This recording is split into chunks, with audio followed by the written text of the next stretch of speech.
Yes, sir. Thank you, Mr. Chair. I'm joined today by several members of the DCTA staff who have been involved in putting the budget together. Amanda Riddle, our senior budget manager, Javier Tria, who you know are a VP of Innovation and Information Technology, Mr. David Leininger, our interim CFO, and then Troy Rayleigh, our senior director of mobility services. We've also got Ronnie Phillip and Alex McGlinchey in bullpen for the railroad portion. So thank you. Oh, and I will also note that we do not have council present today, following Joe's guidance that it would not be required. Thank you.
This time, thank you. At this time, do we have any We do not speakers? have anyone email, but we do have one person that has raised their hand in the chat, Christine. Okay. Miss Christine, if you can please give your full name and address, and that you have 3 minutes to give us any comments.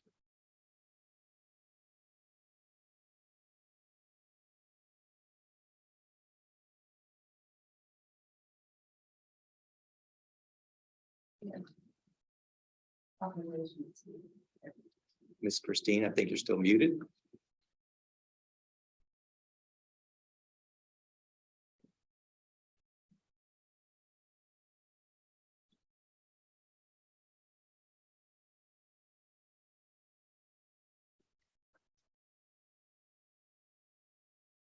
Hello, can you hear us? She's trying to call it my phone real quick. There's something wrong with audio. Okay. Is there anybody else that we can circle back, or is it she the only one? I do not have anyone else. Okay.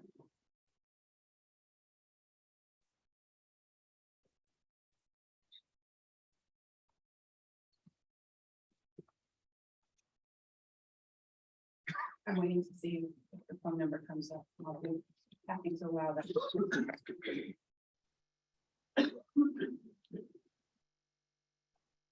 Well, if we can't get her back, and we may start the presentation, and when she's available, we could stop and give her back for 3 minutes.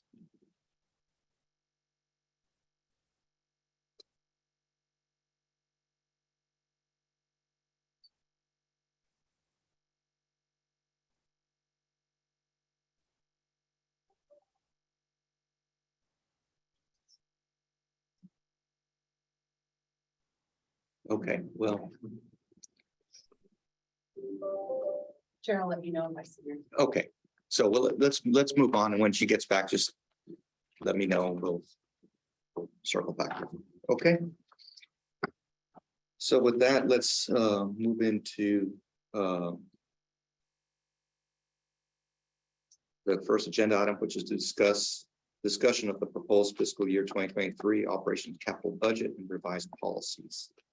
And we're going to be starting with Amanda. Paul, do you want to tee it up? Sure. Thank you, Mr. Chair.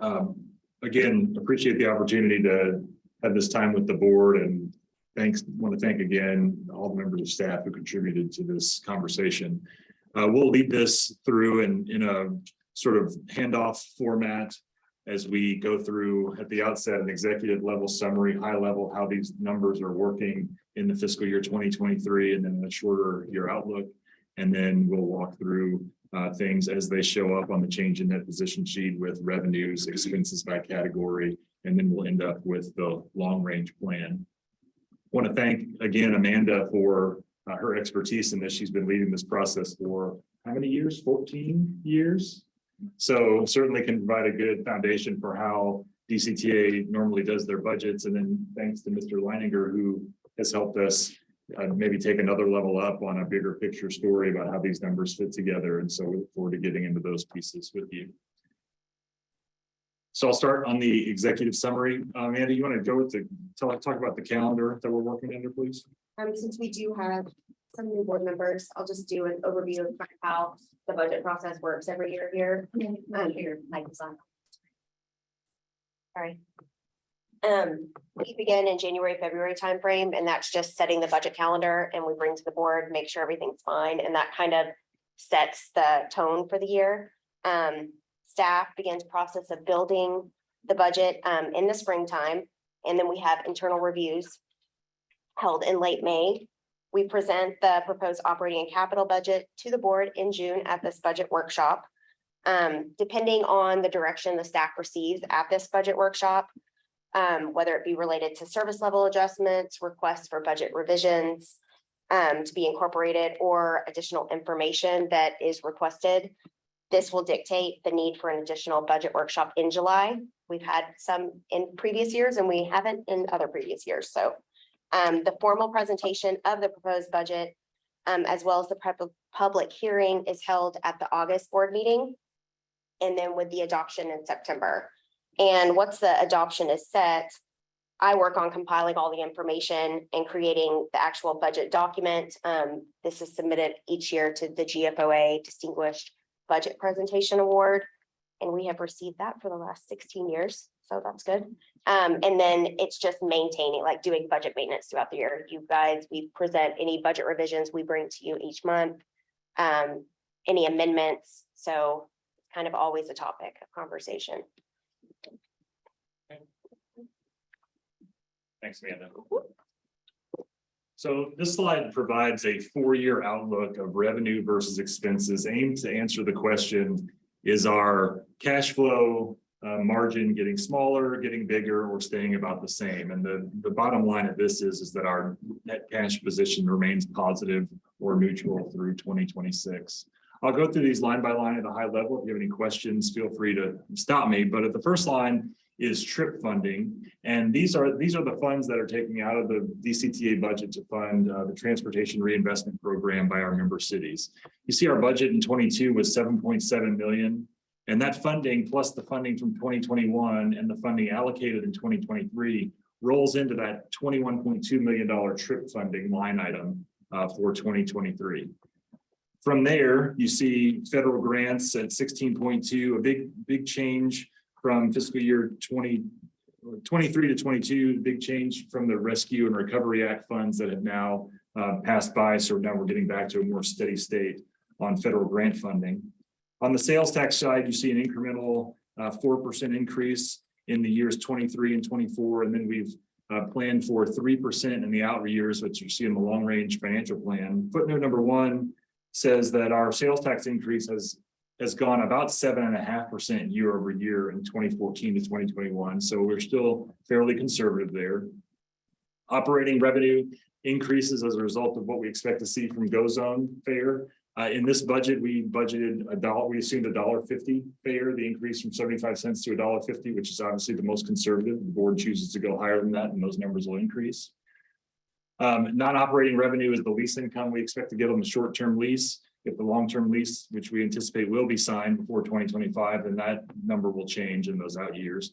And then the Joint Rail Operations Facility this is a line that we broke out from the package you got originally, just to illustrate that we are receiving $12 million in DART funds for that project in 22 and 23.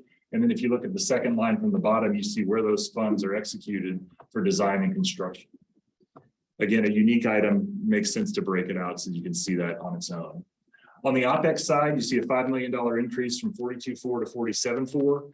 And footnote number 3 identifies, number 3 identifies what that is. Primarily on the Go Zone contract, $3 million. You see a pretty significant fuel increase this year for rail and bus. As we all drive by the gas stations, we can understand why. why that is. Those are the major drivers there. And then on the capital side, you see our capital expenses has increased from projects that we have planned for PTC execution and projects on the books for bus maintenance. And then we have about $3.4 million in expanded level capital projects that will go through in this budget. And then I already talked about the trip program expenses. So any questions on that? I do have one question on footnote number 6, and maybe it's just semantics, and it may be the same thing, but I thought it was the way we set up the trip budget, it was 50% of net sales tax collected. Is that about the same thing? As 15%, correct. It's the ending fund balance, the net ending fund balance on the long range financial plan. That's where the 15% is calculated. Yeah, we don't have any. We don't have any extra at the end of the year. There's nothing that goes into trip. It's only unbudgeted fund, Right. Fund that unbudgeted surplus that we take 15% of. So would that include federal grants that we collect and don't expend? Would that roll into net fund balance? From our long range financial plan you're talking about? So kind of help me understand this, guys. So I thought what we were trying to get back is, the cities put in 0.5% sales tax, that amounts to X millions of dollars. And we had said, I recall we had talked about we were going to rebate back and set aside 15% of that collected, which it may end up being the same thing. But I'm just, if it's net fund balance, I'm thinking, well, what if we get these additional grants? Now that inflates our net fund balance, and we're taking 50% from that.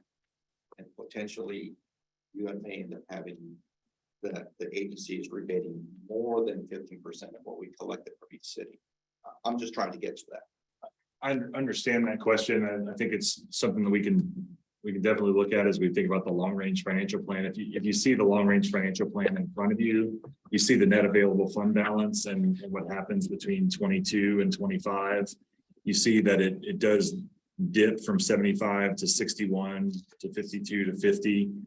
And then 2025 or 2026 represents the end of the trip program. So then the net available funds continue to escalate.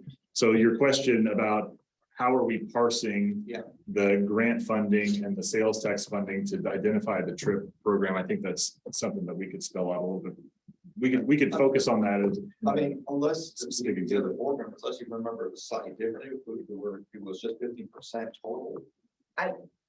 I will say, I mean, to be fair, that is something we could look at, but each year when we get the audited financials, we do reconcile the long range financial plan with the audited financials. So I feel like any grant funds that we draw down that certain year, those are for expenses that we spent, and then the other is rolled over. So I don't feel like we're allocating grant funds in the actual allocation, but technically that is how it is calculated on the long range financial plan. It's not directly off of sales tax. Does that make sense? Yeah, that's how I recall it. Because it'll get adjusted each year when we get the audited financials, and that years kind of always are being adjusted based on changes in the long range financial plan. And it's not a straight 15%. It's 15% of what's left over. Yeah, after reserves are accounted So for. if you gather 100 million from the 3 cities, you don't get 15 million in trip. Mhm. You get 100 million. We budgeted 90 million. There was 10 million extra. 1.5 million goes to trip. Okay. Okay, so it's. I completely made up every one of those Yes, numbers nice round just number. because I can. Yeah. That's the math I can do. I appreciate her saying that. So yeah, it's likely not even 50% of what the sales. Yeah, it's not even, it's not anywhere close. And then that was a whole conversation because that doesn't impact the budget. It only impacts in years where we have surplus. Okay. So if we budget really tightly, trip goes down, which is fine. Don't have an issue with that. And I believe it's my recollection also is, yeah, we don't bring grants into that number. It's strictly a sales tax collection left over that we look at. I think we need to, like, we could bring it forward at the next meeting, like actually pulling that information out and looking to see how it compares to how this gets calculated I agree. currently. I think it would be helpful to see that, especially because we look at it at such a macro level. It Mhm. might be good to have a discussion item on that, so this is how it works. Actually, we have a trip program project approvals on this month's regular board agenda, but perhaps we can visit that again in the future. Yeah, even just a quick explainer of the process. I think it's always good to double check. Okay, thank you for that. Anybody else? That's my only question on that. Anybody else? Yeah, I had a quick question on what is the bus assumption. Just one sec. Yeah, what is the bus service assumed in fiscal year 20? We've assumed in this version, the current bus operation persisting. So that as the most conservative. Right. Any one of those alternatives could trim $1.5 million at the most severe to $130,000 of bus operating costs. Super, thank you. Others? Any questions? So the next slide is talking about what are the major budget drivers that are delivering the numbers that you just saw on the revenue and expense side. So those are laid out here and obviously in your packet. So I'll just fly over these at a high level unless you want to dig in anywhere. The GO zone increase is the fare change from 75 cents to $1.50, and the ridership increase we expect to go on that. Sales tax we know about. Lease income, we talked about that from J. Roth projects. That $9.3 million of funding, obviously from DART, is a significant infusion. And then we saw grant revenues go down because of the expiration of the American Rescue Act. On the expense side, we're expecting our van pool program to continue to increase. Those expenses you see are 100% funded and reimbursed, but you'll still see it in the table. We have some benefit increases on the NTMC side that have also not reflecting any changes that might happen in the NTMC organization as a result of the bus operation changing. Bus fuel and rail fuel, like I said, result in a significant increase, and the GO zone service increase, the additional contract value that Javier will go into when we get to that part of the presentation. Any questions there? Okay. This is a summary of all the expanded level project requests that are in the budget currently on the capital and the operating side. As we go through the capital and the operating budgets, we'll talk about each one of these things individually. So I'll leave that here for now, and we can get into those details when the time comes.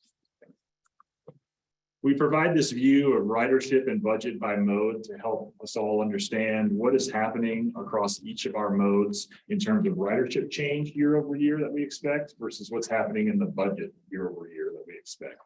And so you see some things that make sense in light of the things that we just talked about. On the bus operation side, we did assume a decrease in ridership here, because this did anticipate the decrease in ridership. However, like I said, the budget did not go down commensurately. On the UNT service, stays approximately the same. On the access side, we have another uptick in ridership, partially as we think about how these services have grown on their own in the last couple of years. But if we take the tact of really trying to grow ridership on these services, we want to give ourselves the ability to fill in there. The Frisco service continues to be a success story. We actually have a meeting with the city of Frisco tomorrow because they are looking for more of our contracted services. And so you see a ridership increase there, but while costs remain relatively flat. I'll go down the GO zone line, the 56% increase in budget and ridership based on the additional contract value that we'll add. Van pool, we grew the ridership slightly, but since it's a 100% funded reimbursed program, in order to provide the opportunity to meet the demand as it comes, we put a larger budget number in there so that we would not be in a position of not being able to meet the demand that we expect to come. And then on the A train side, you see a modest increase in ridership based on what we continue to expect to see from our continued post-pandemic recovery, while the expenses there grow almost 10% due to, like we talked about, the fuel expenses and some of the maintenance expenses that we'll talk about later. Net, ridership forecast increase or a change year over year at about 17%, with the budget increasing about 18%. And so overall, fairly level. Now, this is the first time we've done an approach like this. And so we've got to do what we've learned through this process. We've got to do some reconciliation between how our operations folks think about ridership increases and our planning folks think about ridership increases. But we want to use this as sort of a metric, especially as we go into goal setting for what is our ridership goal by 2030. Questions? I have a few, if that's okay. Where does the 56% increase in Go Zone ridership come from? Javier, do you want to speak to that? When I built the budget for Go Zone, it actually includes both the proposed increase in ridership that is built off of the VIA proposal that's provided to us. It was provided to us and we based our task order off that. And then the additional percentage is also based off the increase in percentage and demand that we've seen in year one. So they're both built in together, and I'll further break down the additional budget ask, and we really tie demand and supply together when we build that budget. Do we have any projections on where we're going to end as far as the 22 year for via ridership? Off the top of my head, I don't, but I can get that by the time. Awesome, thank you. Help me better understand the van pool increasing. I mean, am I reading this right, that we're projecting 3.3% increase in ridership, but we're also projecting 113% increase in cost? So the van pool program is 100% reimbursed by NCT COG. There's no cost to the agency. But if we do not have budget capacity to accept those funds, then we have to amend the budget and potentially lag our ability to respond to the demand. So this is one of those places where, again, we learn learnings around operators saying, I would like to have the budget available to be able to respond to the demand, versus the planning side saying, I'm not ready to sign up. Because at some point we'll say, well, I'm signing up for 30% increase in van pool ridership because we're going out and trying to sell those services. And so that's the reason. So in my head, I go two different directions there. Why don't we just ask for 1,000%? What's the max that we could ask for since it's all reimbursed? Mm-hmm. Or that 113 is tied to what kind of, is it only 3% that we expect? Or do you get where I'm coming from? Built in the budget, Rusty assumes van pools, I think right now we're around 70, or we were at least a couple months ago. 79. Okay, 79. So I think in year 23, I don't have the exacts in front of me. I believe she assumed by October 1, we would be at 86, 84, 86. This is And then number of vans. Number of vans. And then it would ramp up throughout next fiscal year. And I think it would end at like 104, 106. Okay. Because with the end of DART's program and the rising fuel, that's the assumption that was built into the actual expense. So I shouldn't be connecting that 3.3 to the 113. Right. Got it. Not on this particular case. It Got does look very skewed. And ultimately, and here's where as we grow into, we're going to set aggressive targets and then task our staff with meeting those targets. The planning side in the future may say, well, if I'm going to sign up for a 30% growth, then let's not go further, but we're not there yet. Okay, I was. Okay. So, so that's Fair enough. that helps. All right, that's all I have on this one. Thank you. Move on to the next one. I think we have a call back. Okay. So Aaron, are you? Miss Christina, are you back with us? I hope. Yes, can you hear me? Yes, yes. Could you give us your full name and address for the record, and then you'll have 3 minutes. Yeah, my name is Christine Bray. I live at 1204 Cordell. I apologize for the Zoom issues, but I'm actually calling in today because I don't really have gas money to make it down from Denton to Louisville right now. And taking DCTA services to come to the DCTA meeting would probably take me about 2 hours each way. And I just kind of want to break down what I said there from a service like product perspective. In terms of you guys' offering. So I'm someone right now who I would love to be using DCTA services. I'm kind of in that choice rider demographic, like young, educated, environmentally minded. But currently I'm also in the riding because of economic necessity demographic, but I still can't use DCTA services to even come to the DCTA meeting.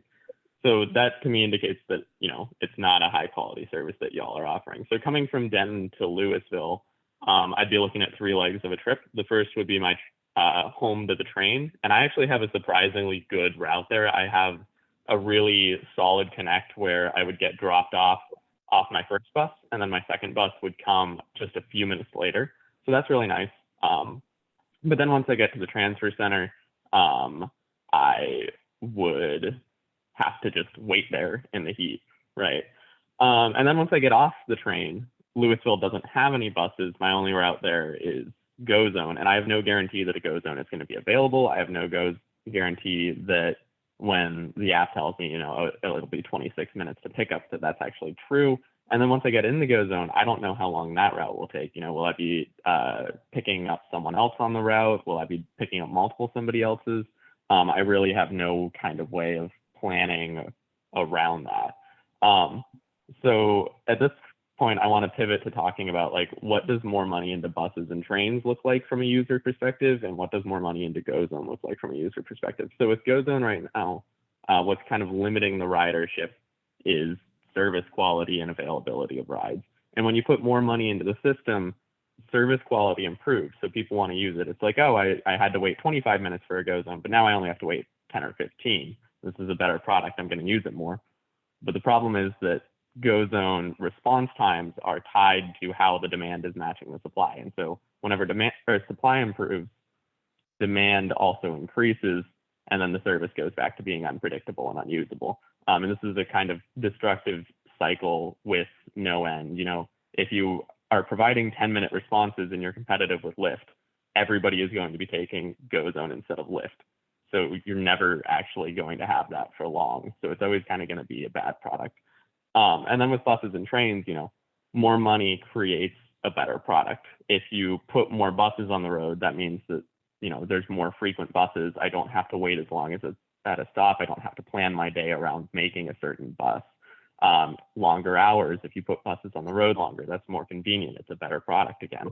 If you have more lines or more stops that you're making, again, that's a better product. So that's a virtuous cycle that just kind of constantly improves the product. So I'm asking that you kind of think about where the money actually winds up going in terms of user experience. Thanks. Thank you. Okay. That ends our public comment period. So now we'll go back to slide 15. Okay.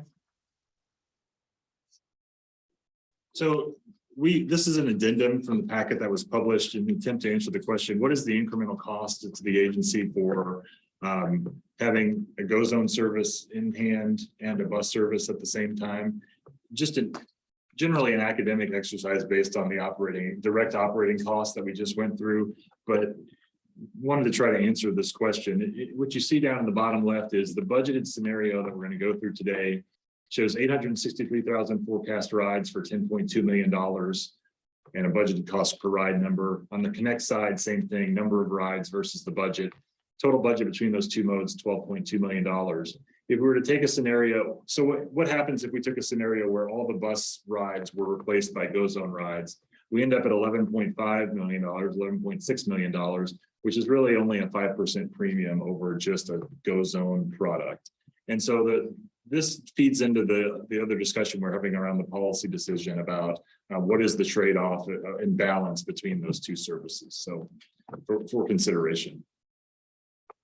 I appreciate this slide. That's a lot, because that's, I mean, that's what we get down to. I mean, at some point, we've had 11 years on bus connect service. Ridership has increased. Numbers continue to fall. It does not cover the entirety of the city. It does not cover the entirety of residents who could utilize it. So there are trade-offs, you know, on an equity standpoint as well. So this kind of comparison, I think, is important, because I think those nuances get lost in the general discussion that they are different services. They have different requirements. They provide different solutions. What I like about being able to benchmark between the two is that we can find out where we can get a better solution, and all about the data, right? If I can build a bus route based on the data that GoZone gives me, that's amazing. Love it. So appreciate the side by side here. Yes, sir. Any other thoughts or Oh, comments? sorry. Okay, we'll move on. On this slide here, the budget summary, this is the overall roll up of what we're looking at on the operating budget, the capital budget, debt service, that we're going to go through again in more detail in the presentation. But then we also provided down at the bottom right a snapshot of G&A versus OpEx from 2019 to 2023. And what you see there is that OpEx has increased from last year to this year, and G&A has gone down. Net, you know, this is a continued increase in investment in a new service.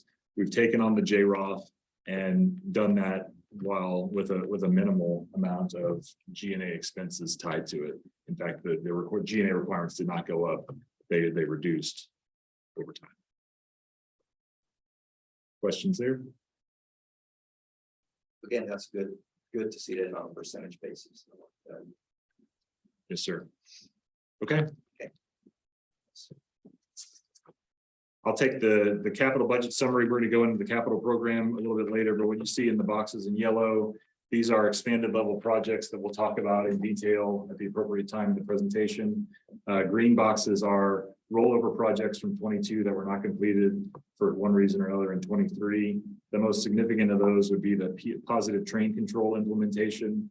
That is a grant funded project that we already have money in the bank for, that had been put on hold, awaiting to see how things were going to continue to shape up with DART.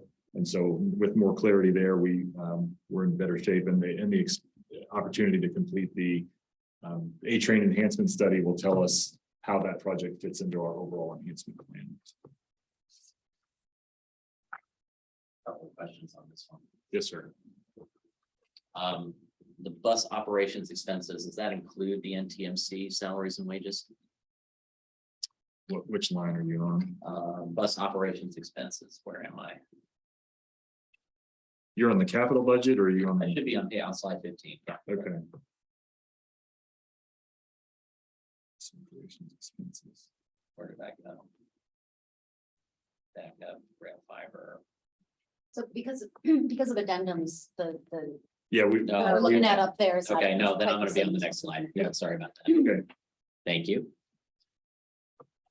Yeah, Amanda, you want to? So park that one until the next. Yes, sir. Amanda, you want to walk through the change in that position document? And again, we're going to go through all these in detail, but. At your place, you do have a printout of the long range financial plan, the change in that position combined statement, which shows you the columns for DCTA and PMC separately, as well as a change in that position broken out by function. And we're going to kind of go through that more in detail. This slide just shows that schedule very, very condensed. I do want to point out, so we've included 21 actuals, 22 working budget, which is the budget as it stands right now. It's with any revisions we've brought to you guys here today. We do have proposed revisions. Those are revisions that when we're doing the budget, we always have to adjust grants and capital. And then we are proposing a revision on sales tax as well for FY22. So we want to point those out, and those will be coming to the board at a later date to be approved. And then you'll see the FY22 proposed revised column, and then the FY23 proposed budget. It's a lot of columns, but I just wanted to differentiate like what you're looking at.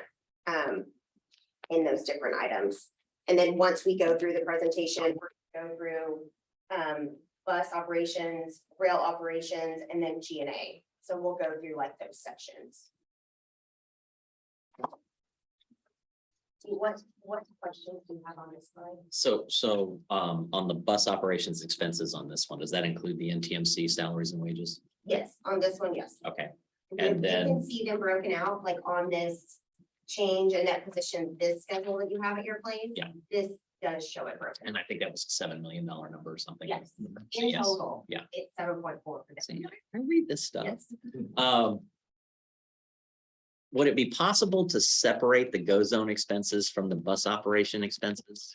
So one of the things, one of my observations in this that I would like for us to be able to work towards is actually to be able to parse out bus and then go zone and then all the other mobility as a service things that we provide, contract services, things like that. So we're not there in this presentation. We're going to talk about those numbers individually, but to get to a statement where bus operations, which really means bus plus go zone plus contracted services, I'd like for us to be able to do that breakout. We don't have that at this time. I will tell you, so NTMC is 7.4 of that number.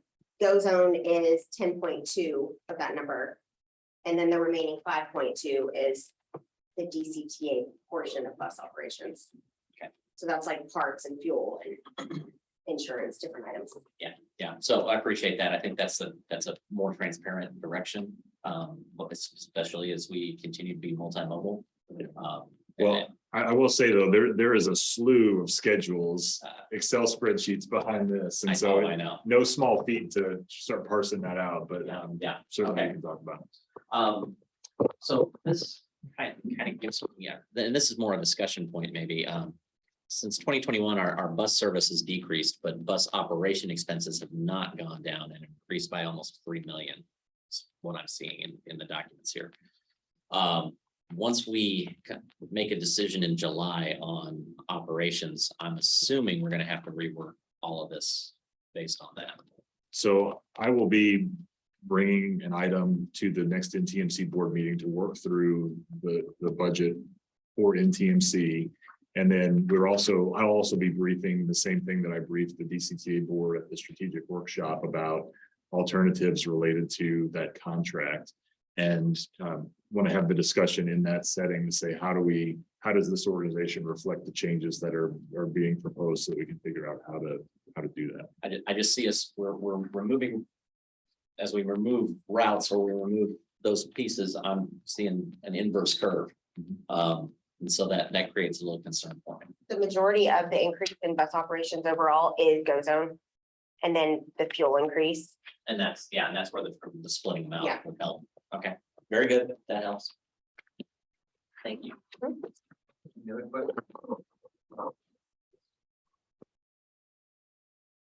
We'll go through revenues.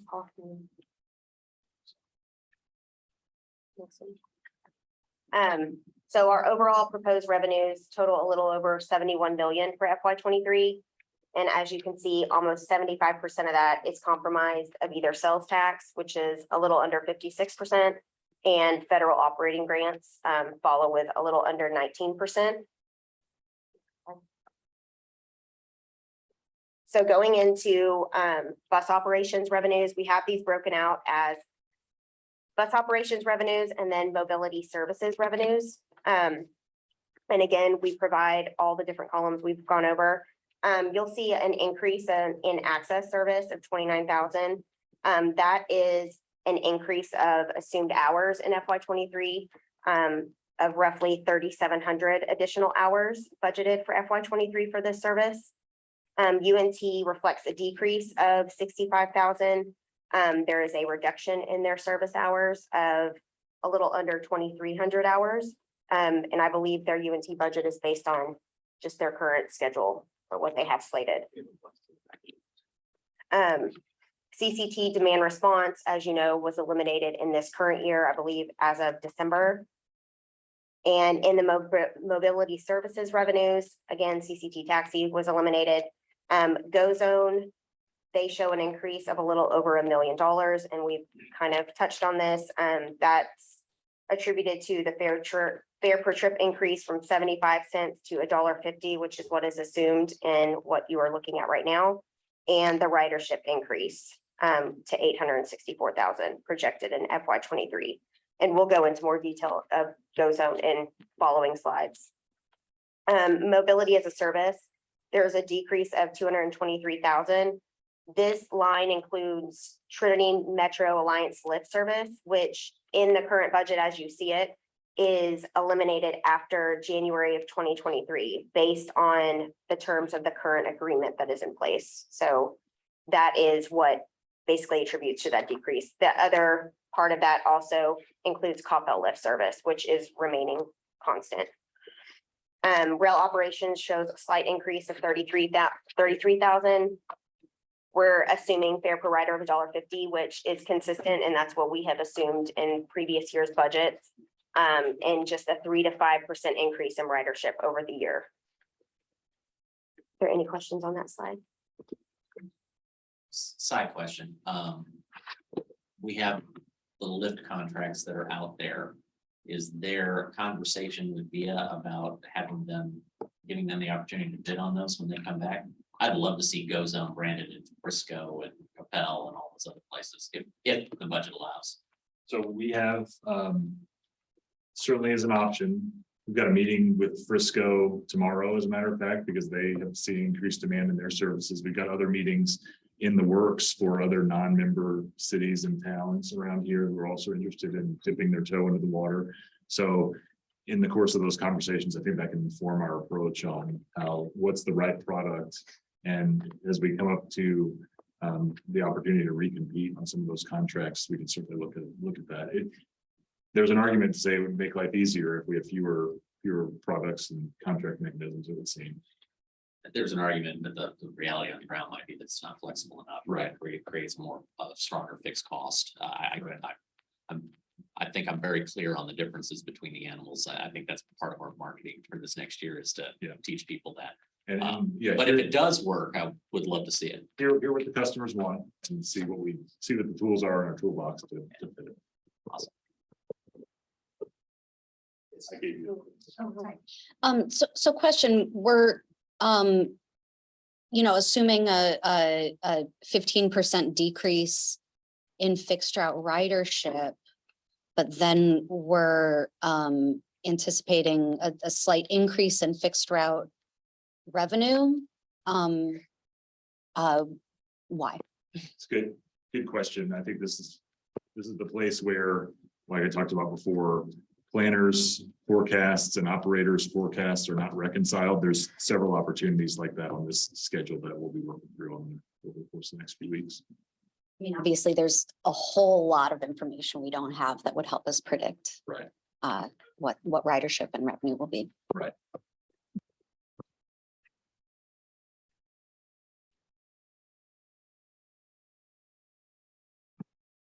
Moving on to non-operating revenues.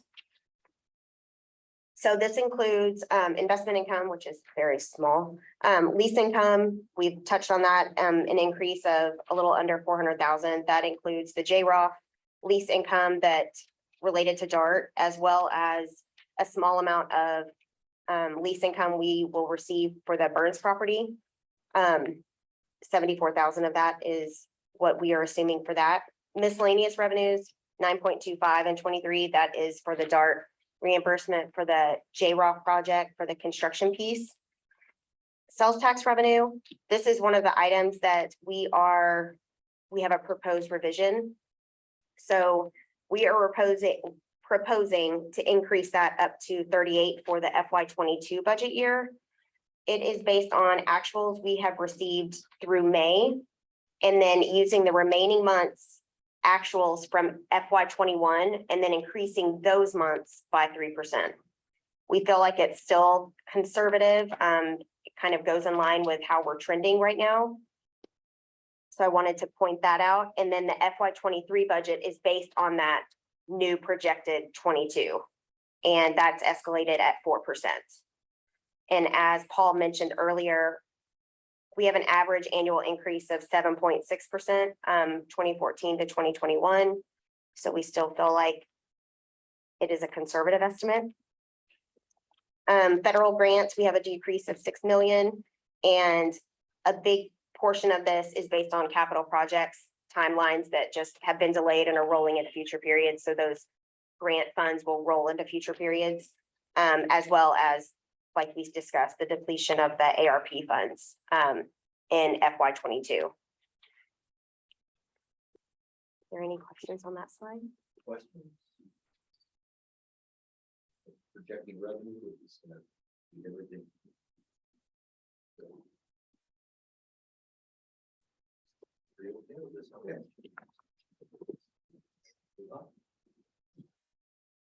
Another look at federal grants. So we have it broken out in capital and operating. So capital grants are assumed right under 3 million. Operating grants are a little over 13 million.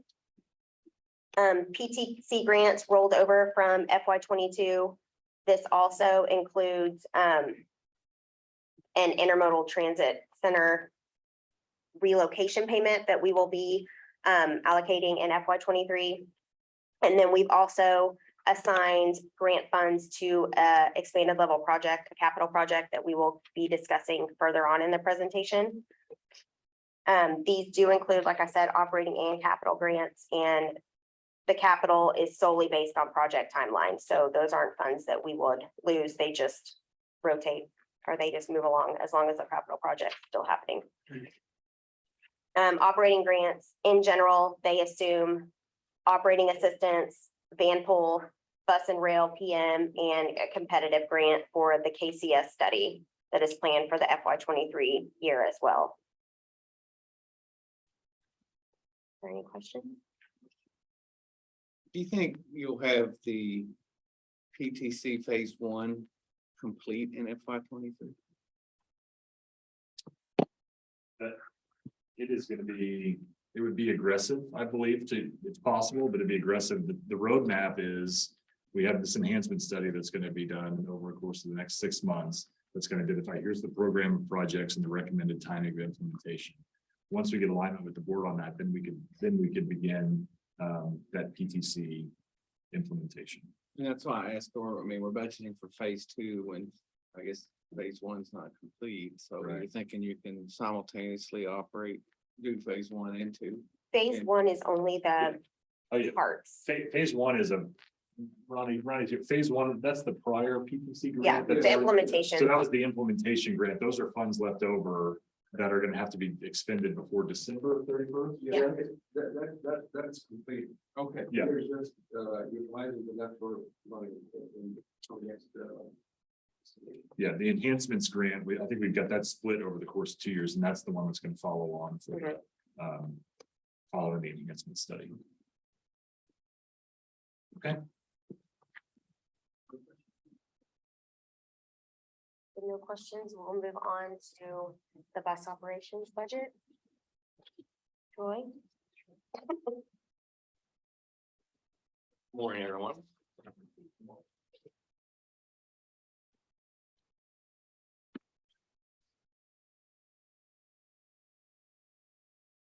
Just bear with me. I'm a little rusty on my public speaking, but we'll survive this. Just call it public yelling. Public yelling. What we have here is the bus. Now, keep in mind, as we discussed earlier, this includes GoZone, which is about $2.8 million of that $3 million you were talking about. But overall, it's $22.9 million, and that includes, as you can see, all the salary, wages, and all the operating costs that are involved with putting out the service. And how we got there, just sort of for history, because I'm the old guy here. We used to classify everything by rubber wheel or by steel wheel. So it was rail or it was bus, and everything that's rubber wheel falls under this grouping. So that's how we got there. Any questions, by the way? This is, and again, this is all based on the assumption that. The existing make no service, changes, right, existing service. yeah, that's correct. And thank you for giving me the steel wheel, rubber wheel, because I kept trying to figure out how to, because I knew there was a break there, and one was little stuff and one was big metal thing. So thank you. Remember, steel, rubber. There it is. We could do a tour. if you want. Yeah, exactly. Next item. This is your service miles. And fuel.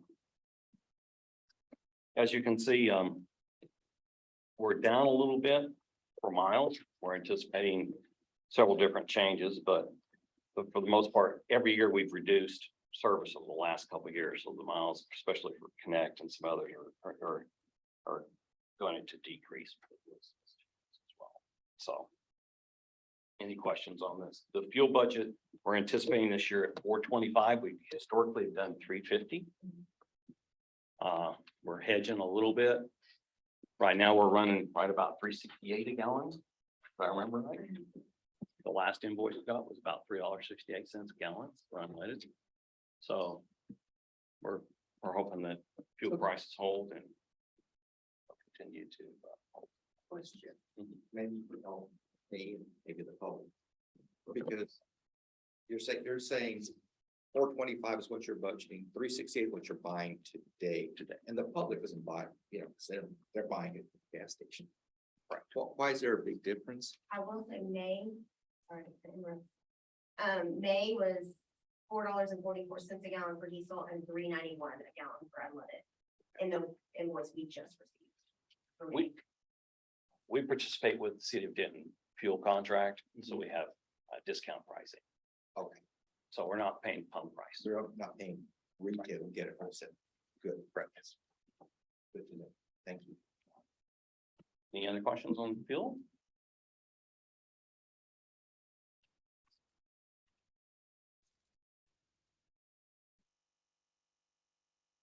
Next time is the UNT contracts. We anticipate, as Amanda mentioned, it is slightly less than what we budgeted last year. We don't anticipate that to change. The lift service, they have a lift service that is the late night service that we provide to them. And they budgeted 72,000 for that. And there has been a slight increase in the fuel for that as well. So, and all the fuel is a pass through. It is not an expense to the agency. So. Any questions on the UNT service? Yes.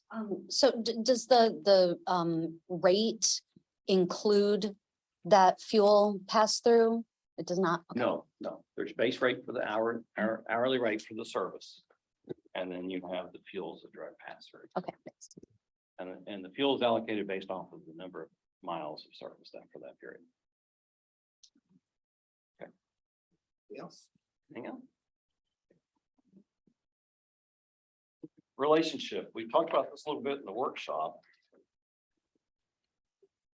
But all of the expenses that NTMC passes through DCTA, as you're aware of, and what we have in our budget includes all the personnel, benefits, and their outsourced services for different items, and their postage and their insurance costs. So everything else that you see in the budget is that's on our side is the software that we provide, the liability insurance, the fuel, everything is required for daily operation. And then some DCTA staff, like corporate. So.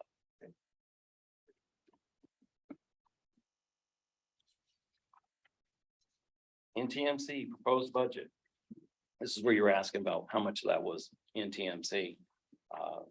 Chair, Vice Chair. It's 7.4 million, and that's all their items for the staffing. All consumables. Assuming we keep everything the same. Correct.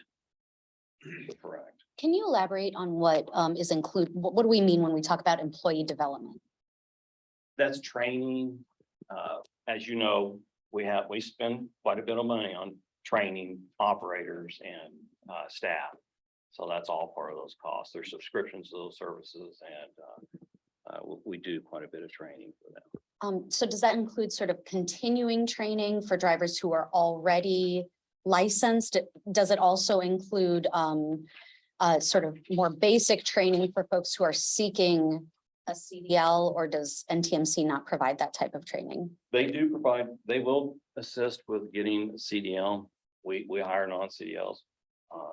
Excuse me, they hire non-CDLs quite a bit, but yeah, all their training, whether CDL or non-CDL, they get the same training. Okay. And so as far as getting the test done, yes, we will provide a vehicle for them to take the test in. We haven't had to do that lately, but because for the most part, the CDLs that are, the non-CDLs that are coming through, we wish to remain a non-CDL. Okay, right. Because part of our business has non-CDL work in it, so.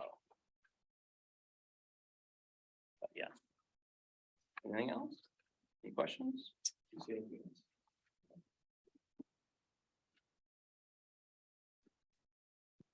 Well, this is everybody, so I don't know if I can speak to all of it, but net position, we have any questions for net position change? Because this is going back to vice chair. Yeah.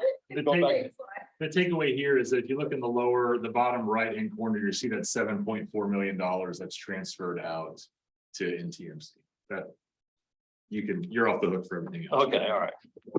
All right. And I have just one more. Any questions? Directed to Paul. Purchase transportation. Earlier I mentioned the UNT piece for Lyft. We in Frisco currently we do a taxi piece as well as a Lyft. And we also provide a demand response piece that is operated by NTMC. But the Alliance Zip Zone, as Amanda mentioned, right now it's funded through January, the end of January. Quite honestly, I think we will see that renewed and extended, but we haven't done that yet. So as you can see, you can also see some of the administration fees for COPL. We get a 60% fee for administering the program. And then for Trinity Metro, we get a 20% fee. Why is there a difference? Negotiated. I asked that same question, why we do it different.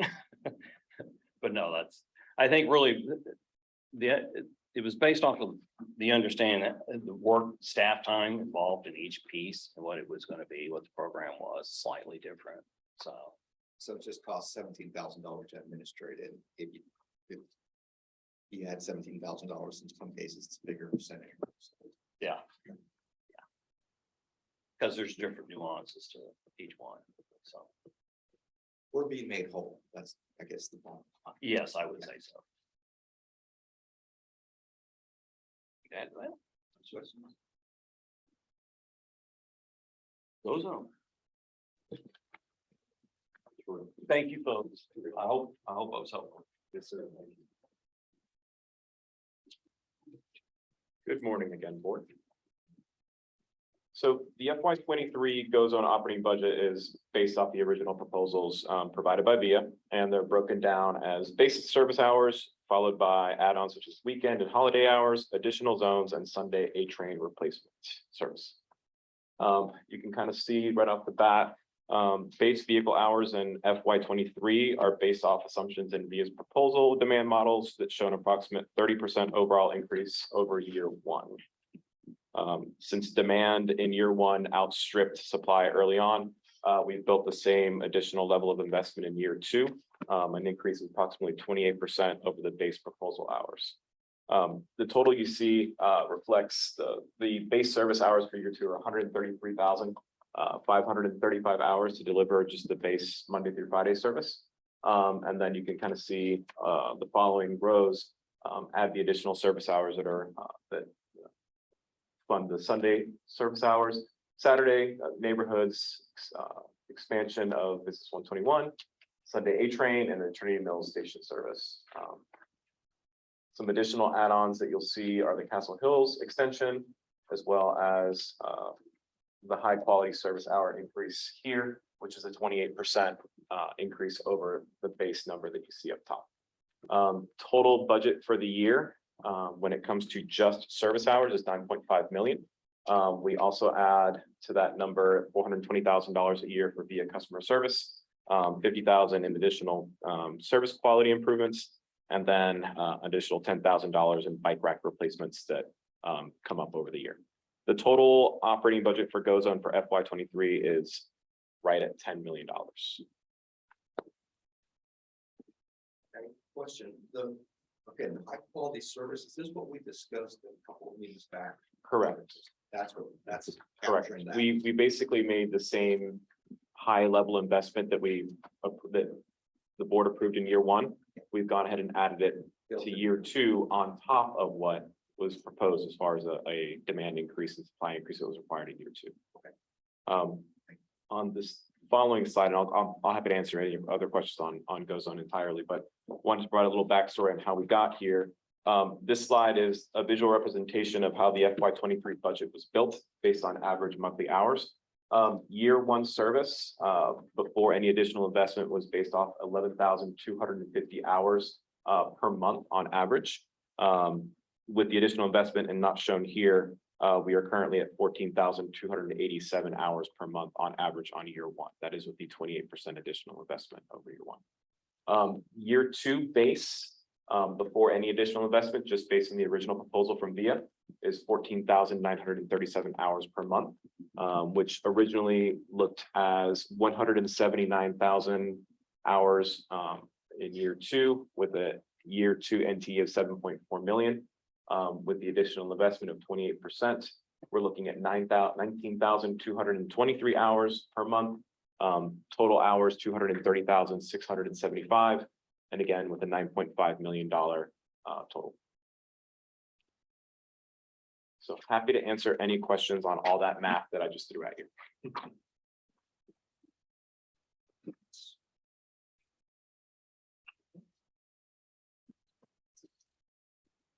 Concludes my GoZone portion.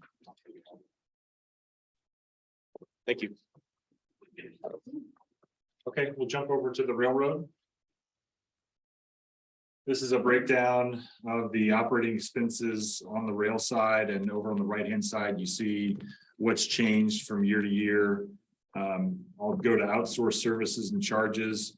There's an increase of $187,000 as we anticipate that once we get through the A-Train enhancement study, there'll be at least a couple of projects that the board wants to take forward through design.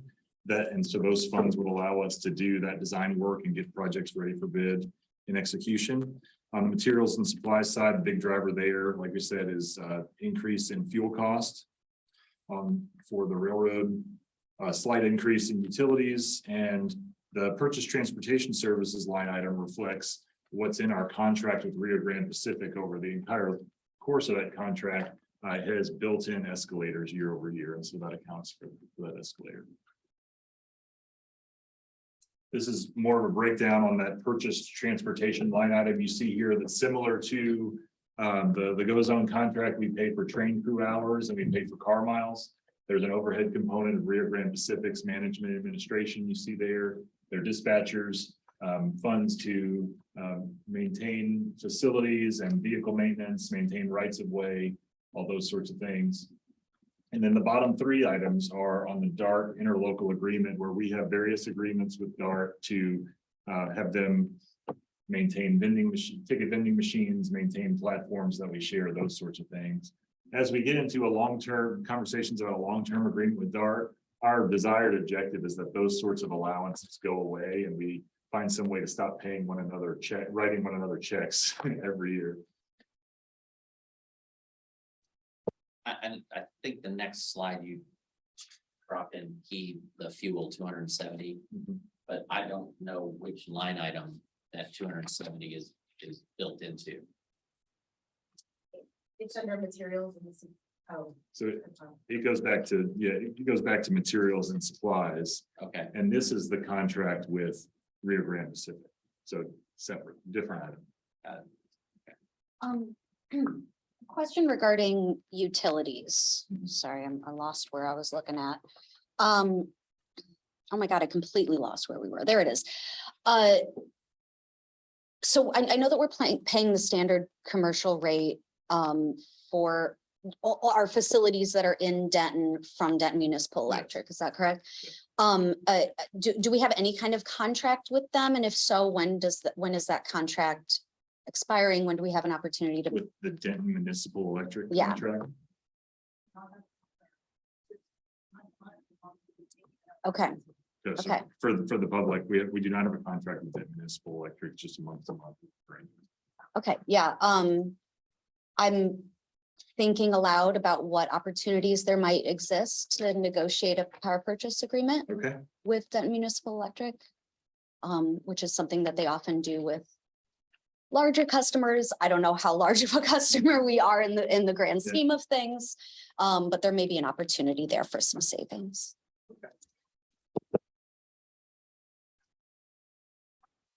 very good.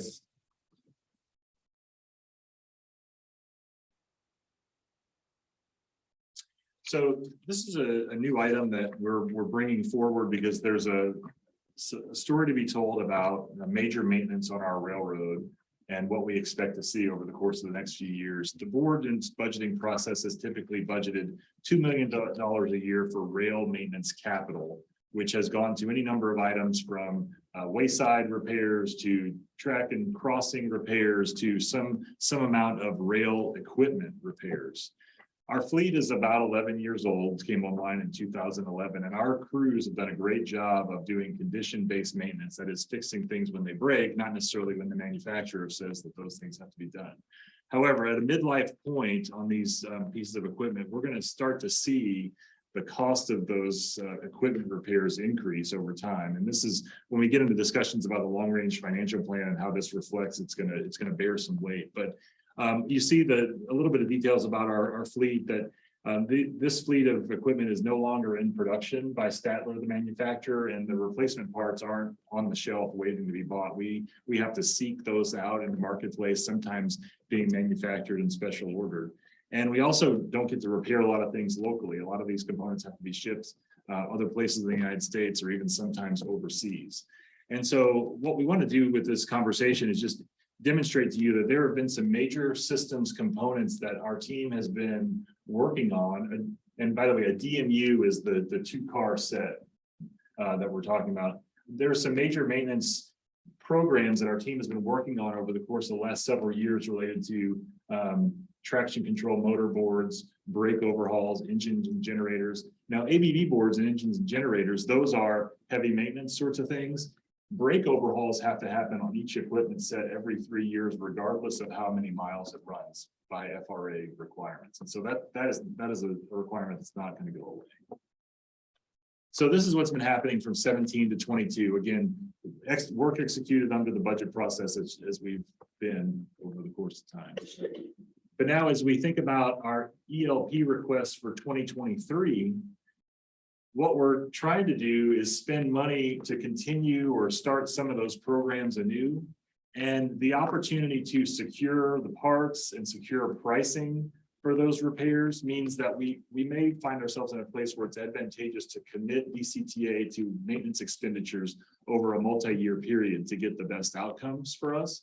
And so that would require the board to make an authorization, not just for a current year of maintenance spend, but recognizing that with that current year maintenance spend comes an obligation potentially to spend money in those out years, giving staff the ability to negotiate for favorable pricing. And so in this year's expanded level project, you see we're asking for funds to do HVAC overhauls, more brake overhauls, engine and generator overhauls. And if we can get favorable pricing, we would like to be able to sign up for those overhauls to also occur in 24 and 25. But when we do that, we take away the board's optionality to spend those dollars otherwise in those out years. And so we just want to be really clear and transparent about that part of the conversation. That HVAC LCS controller is another really unique item that you see that's not until a 2024 spend, but the lead time to get those parts is 70 to 80 weeks. And so we need board authorization in this current fiscal year to be able to sign the letter, get them ordered, and get them in place. Make sense? Yeah. Okay. So Chris, sorry. Question. That does beg the question though, long term, when do you get to the point where you say we have to have a new track? It's great question. So there's a regional railroad conversation to be had in the near future that's going to come as we get our A-Train enhancement study complete. DART has provided us a reappraisal of the A-Train corridor that will allow us to start the conversations of negotiating their long-term lease at the J-Roth and our ability to get down to Carrollton. And then also in this enhancement study, I think a question that the board ought to ask itself is, we have 11 of these equipment sets. Do we really need 11 even to get to Carrollton? Is there a chance that maybe we got a few too many that we could sell, which would at least save the money of not having to change the brakes every 3 years? And so that's the reason we're teeing this up in this fashion, not to just say in 2023, we need $1.1 million, but to say in the second half of this year, we're going to be talking about this in more in depth to make the right decision. Make sense? So this is our expanded level project request for the rail side overall this year. And now we're gonna start getting into these ELPs as we go through the presentation. So what you see at the top is the first year of the fleet heavy maintenance line items. And then there's a couple of road crossings, grade crossings that need to be replaced because the ride is getting a little rough. This is again continues, or I think finishes a program where all of our crossings will have been replaced. We have a couple of allowances in there for the road crossing signals. As equipment gets old, it starts to be harder and harder to repair. And so we want to have some money on hand in the event that something goes out that we can make those replacements. And then under rail facilities, we have this rail station ramp removal and platform refurbishment. If you've ridden the train recently or ever, you see these big white platforms that are out there that used to be required before we had level boarding with our current equipment fleet. In an effort to beautify and enhance and really improve our stations and the experience for our customer, this project would remove those platforms and then resurface the ADA strips around the edge. And when you remove those platforms, there'll be some resurfacing of the concrete and things that have to happen as well. But again, these are obsolete. We don't need them anymore. We haven't needed them for a long time, and it would be a nice enhancement to take them out. Make sense? Yeah, so I was gonna make a comment after Paul said my thunder, but it's okay. You had a note where you're gonna come back with a future agenda item, or you're gonna go into the comprehensive maintenance. You go into the railroad, our long range plan. And at that time, I was gonna say, well, let's make sure we're thinking 10 years out. When do we think about replacing the DMUs? Absolutely. So I think when you answered him, you didn't put it here specifically, but I think you're gonna add something to that effect. Yes, sir. That's correct. Yes, sir. Okay. And then design, build time, I mean. Right. that's a long time. Right. Right. And there may be maybe an opportunity, like you said, to sell some to another agency that's using these. I have gotten several calls in my time here from other agencies who are interested in either leasing or purchasing that equipment. And my answer has been, we're gonna get our board oriented to what their options are over the course of this year. So there is a market for these things. And I assume at some point you can talk about, and I don't know if it's even possible, that's why we ask you guys that are professionals. Do you start slowly replacing the DMUs at a certain point with the newer standard vehicles? Or Like a phased implementation like a phased sort of thing. implementation, and I don't know if that would work as far as having the mechanics to maintain both sets. I don't know that, but Right. I just want to at least. Yeah. You guys have thought about it and tell me why. Yeah. Why would Yeah, and to recognize that here in a year or so, we're gonna have two different equipment types operating out of that facility with two different maintenance crews under two different contractors. So what are the opportunities to streamline and gain efficiencies with common fleet and all that sort of stuff? So Great. opportunities abound in this space. Okay. So, and this is just a snapshot, like I said, looking a little bit further out where we expect those things to fall, and just looking at the bottom line, you see how that becomes a bigger and bigger number over time and exceeds what we've seen in the terms of the $2 million a year capital item for rail that's been in our budget for a while. So yes, our intent is to bring this back with more specificity over the course of the second half. Well, and Paul, overall, I like the option to really try to figure out with issues with supply chain, issues with end of life. I think purchasing and procuring all the supplies it needs to get us through the next 10 years of using these these trains is going to be key and putting that in the budgets. I mean, even if it's things that we might be 18 months out, getting them ordered now in a fiscal year budget that we can replace them when we need them. Right, and that's the reason we're gonna ask for, with this budget authorization, with this ELP, we're gonna ask for authority to spend money in out years on the same thing so that we can make sure that we're ahead of it. Railroad mechanics get nervous when they don't have the parts they need and they're watching the equipment. Okay. Okay, I'll turn it back to Amanda.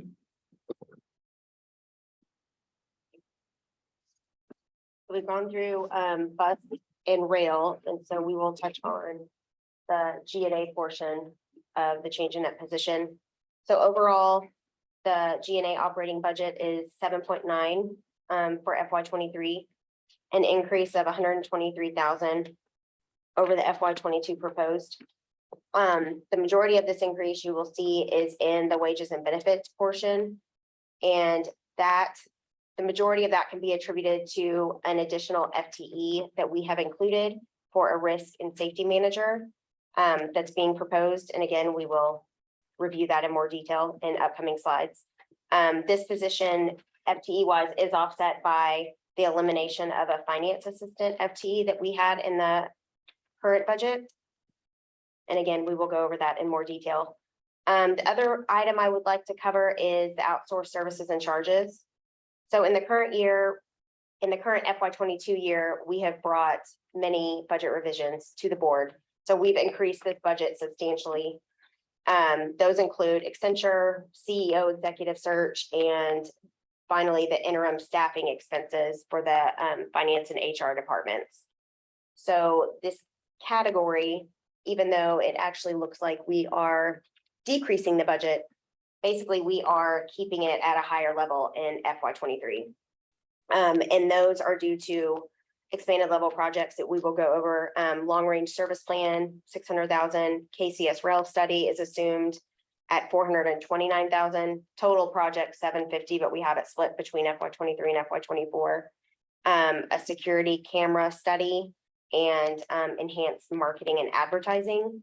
So again, we will go over these in the next few slides, but I wanted to point that out. We don't actually have a decrease. Typically, our budget would be a lot lower in that category.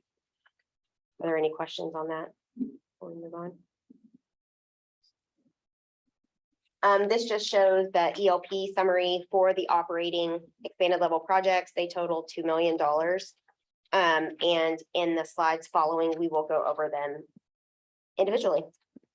Sorry, I actually do have a question about wages. So there's a 3.5% merit increase.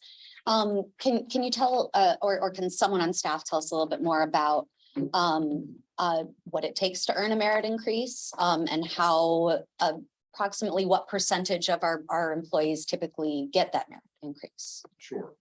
So we have an annual performance review process that begins with goal setting at the beginning of the year, and then obviously supervisor conversations throughout the year, ultimately ending in a final end of year performance evaluation. And that merit increase is awarded to people who are meeting expectations and on target. There may be some stratification amongst that. Ultimately, we're looking at, here's the overall dollar amount that we have. And so we may stratify a little bit that if you really exceed expectations, then you might get a little bit of a higher bump. If you're more at the somewhere below the median, but still meeting expectations, then you get a little bit of a less of a bump, but that allowance allows us to do that sort of stratification. Okay, thank you. Just to tell you kind of where my head is, you know, the cost of living is going up very, very rapidly. You know, 3.5% doesn't really keep up with the increase of cost of living year over year, right? So, I mean, if we're talking about wages versus cost of living, a merit increase of 3.5% is almost a wage decrease, really. So I would suggest that we ought to look at that.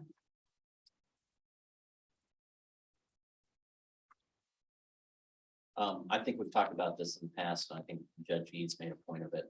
Would like to get a better understanding of the marketing budget, as a percentage of the overall budget.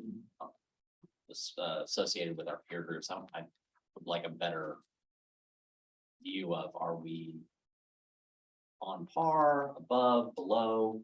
So we kind of have an idea of our where that budget is with peer agencies as a percent. Yes, and that's, we're gonna talk about the ELP for Enhanced Marketing and Advertising Initiative is to help us look at what is our typical spend on advertising across all modes, how's our organization size, and what's our overall budget relative to those things.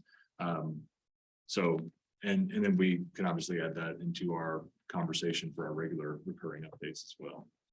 There will be opportunities to transform our marketing approach as we think about setting a goal and ridership goal, and then how do we achieve that?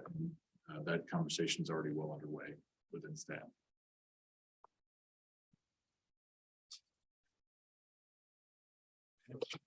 The individuals. Specifics.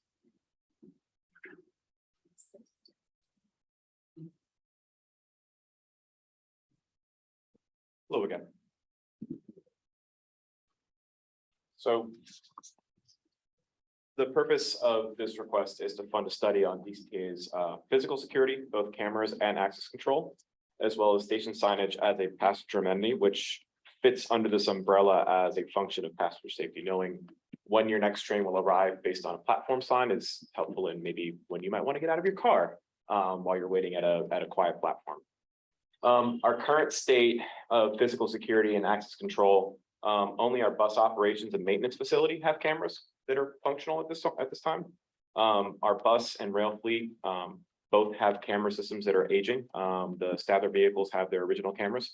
The bus operations or the buses have cameras that have been on the vehicle since new, some functional, some possibly not, needing really full replacement over the entire fleet. Our buildings currently have a decentralized access control system. I mean, I'm sure you're all familiar with going into your government buildings and having a central badge to get into almost any building that you would get into. We currently have a mix of keys, access cards for our bus facilities, our admin facilities, rail. Our transit center doesn't even have an access control system. And then we also have no real-time passenger information capabilities at our platforms. The scope of this project is to identify the needs for enhanced physical security and access control at DCTA facilities across our service area.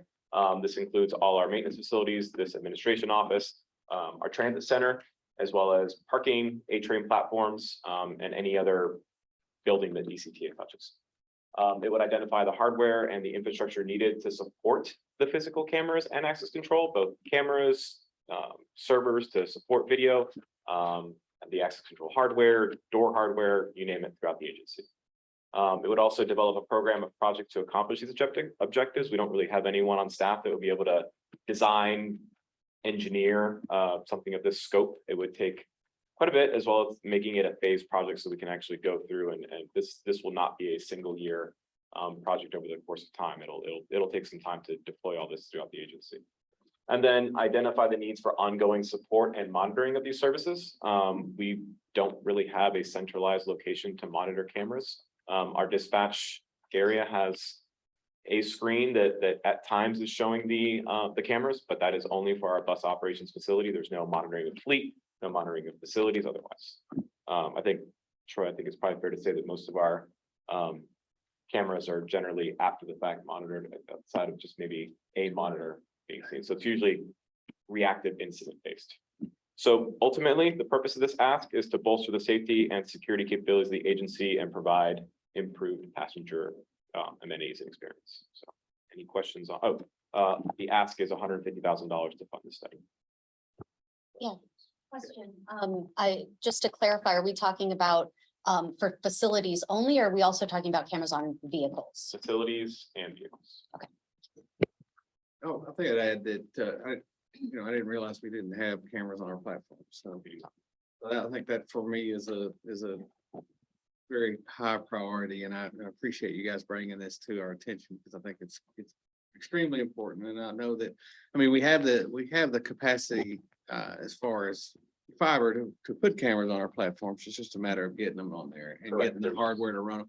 I would also suggest that it may be once the budget passes and you get into this, is that I know this isn't part of this, but just for thought, is maybe partnering with the county or some of the cities on already a massive camera system that all of us already have throughout our government agencies, and it might be a whole lot cheaper to join in with a system that's already funded and programmed. So So a portion of this is really going to buying cameras, but the other portion is going towards a station signage study. And There is no portion of this that goes towards buying cameras. This is solely an engineering study. it's a pure, the whole thing, $150,000 is just a study and then come back to this board in the future with. With a multi-phase project and budget requests Gotcha. for Okay. equipment, installation and monitoring and everything else that would go to support this. So this is, we're at the very front end of this, which is going to study it and then you'll come back after it's done. At a Yes. future budget. Any other questions on this one? Are you to the point yet of, looking at contractors to work with on this study? We're not. We do have the ability to purchase many of these services over the Texas Department of Information Resources co-op contracts that we have. That is one avenue that we would very likely go after when we go for the study.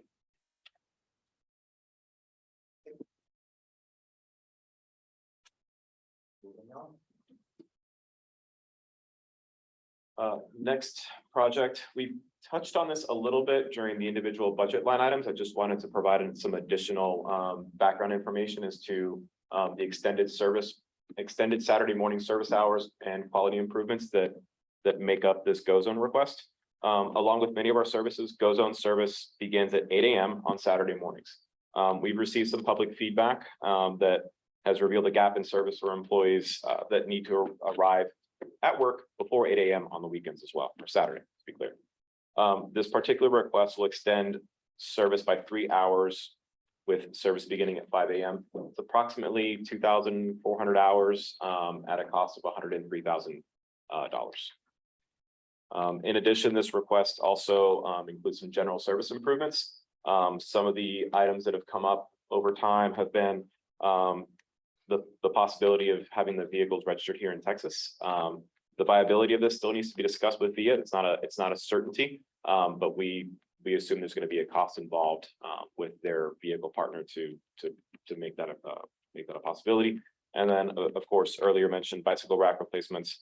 Some of the bike racks costs that we presented earlier are for the purpose of adding to fleet. Some of these, we found that some of the bike racks already are kind of in not great condition, so they may need replacement. In this general proposal that we have up here, we've outlined full coverage of Louisville. I want to be clear that we're still finalizing pricing on full coverage with VIA, full coverage in the city of Louisville with VIA. So we can discuss this item further on the regular July board meeting. We can kind of see what the appetite is on that, and then we'll be able to present solid numbers on what that would look like. Yeah, and Javier, I want to jump in here really quick for the vice chair. I think your planning staff is still working on, here's those pockets that were identified. While they were working on that, we asked VIA, okay, what does it take to cover all of Louisville? I talked to Gina about this yesterday and she was good with the approach. And she wanted to confirm the fact that this additional cost is based on population coverage, not land coverage. So areas that are floodplain or whatever, you're not being charged to cover those things. It's about what's the population and the jobs add that goes in the cost. And I think the feedback that was given to her was that the algorithm does take into account areas that. And obviously it's just simpler to cover it all as opposed to try to parse out this, but not that. Well, thank you for changing the map out on this slide because I had some hard work with the previous version of the graphic. So yeah, this helps. Thank you. This is that graphic landed day before yesterday, or Yeah. this is about as real time as it gets here, sir. any questions on any of the improvements or the Saturday morning service hours that we're discussing here. Just so I can wrap my head around this. So the expanded level project, this 153,000. Is that baked into your GO Zone budget details, the total $10 million? This one has been baked in. There is, going back to that, please hold. Going back to the original slide, there is a total add-ons FY. Here. Oh, I'm sorry, the Saturday service hours extension, that's actually a two-part. There's a phase 1 and phase 2. We've kind of baked it all in together on this line item. About 2,400 hours of the Saturday service hours extension is reflected here. Yeah, because I see the details. You have the $50,000 that's kind of already shown, which is tied to That's this. correct. And you had additional bike racks replacement year 2. Mhm. Is that what the same thing you're talking about here? It's already baked in here. So the 10,500 is for fleet expansions. We've added so much fleet Okay. to support the service hours. The general quality improvements, that's possibly replacing some of the existing bike racks on fleet now. And then about the 103,000 that you see up here is also part of the 185,395 that's on the third line See, item of that. see it. Okay. So the purpose of this is more to kind of expound on some additional asks that were over and above. And we will, if agreeable to the board, we will bring this expanded coverage item in the next board meeting to provide those details. And then if there's direction to include that in the ELP, then we would plus up the ELP to reflect that. Does that make sense? Okay. Questions? Thank you. Okay, this expanded level project is for a personnel position called Director of Safety and Compliance. This is a repurposing of an existing finance position that, as our organization has evolved over the course of the last few months, David and I have made the determination that the highest and best use of this headcount would be to turn it into this position that is required by Federal Transit Authority requirements. And so I've intended to summarize at a very high level a number of different CFRs and flyers that we have on the requirement, but the bold tells the story. By rule, the CEO must designate a chief safety officer. And then the last bullet under current state, DCTA does not currently have a person or a position tasked with these duties. And so we want to repurpose this finance position job in order to provide that capability. We began to outline what we expect the job description for this role to say. It's the main point of contact for safety assurance, compliance, and training across the organization. We have contractor personnel looking over our rail safety program, and Ronnie Phillip, our senior director, is responsible to make sure that Rio Grande Pacific does that. We have contractor personnel at NTMC looking after our bus operation. Obviously, we have contractor personnel at VIA looking after our GO Zone operation. This position allows for DCTA to have a single point of contact who's responsible for all things safety at the agency. That as we continue to think about and set this vision of safety and service and ridership is really necessary, and then also, like I said, required by the federal regulation. And so net zero change in headcount for the agency overall, and repurposing a position in the finance team that we think can be better utilized.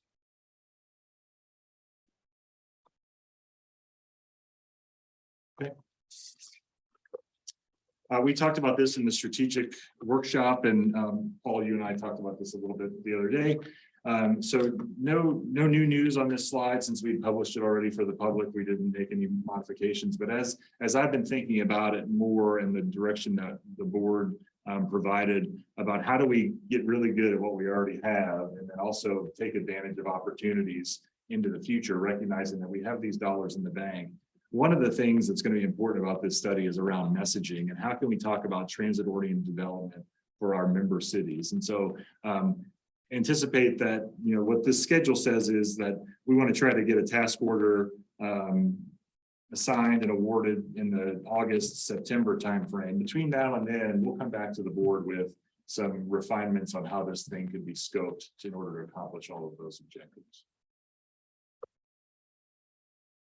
Can I ask one quick question? Sure. Paul, with regard to that, what's really the planning horizon for something as we move forward? I was asked a question the other night.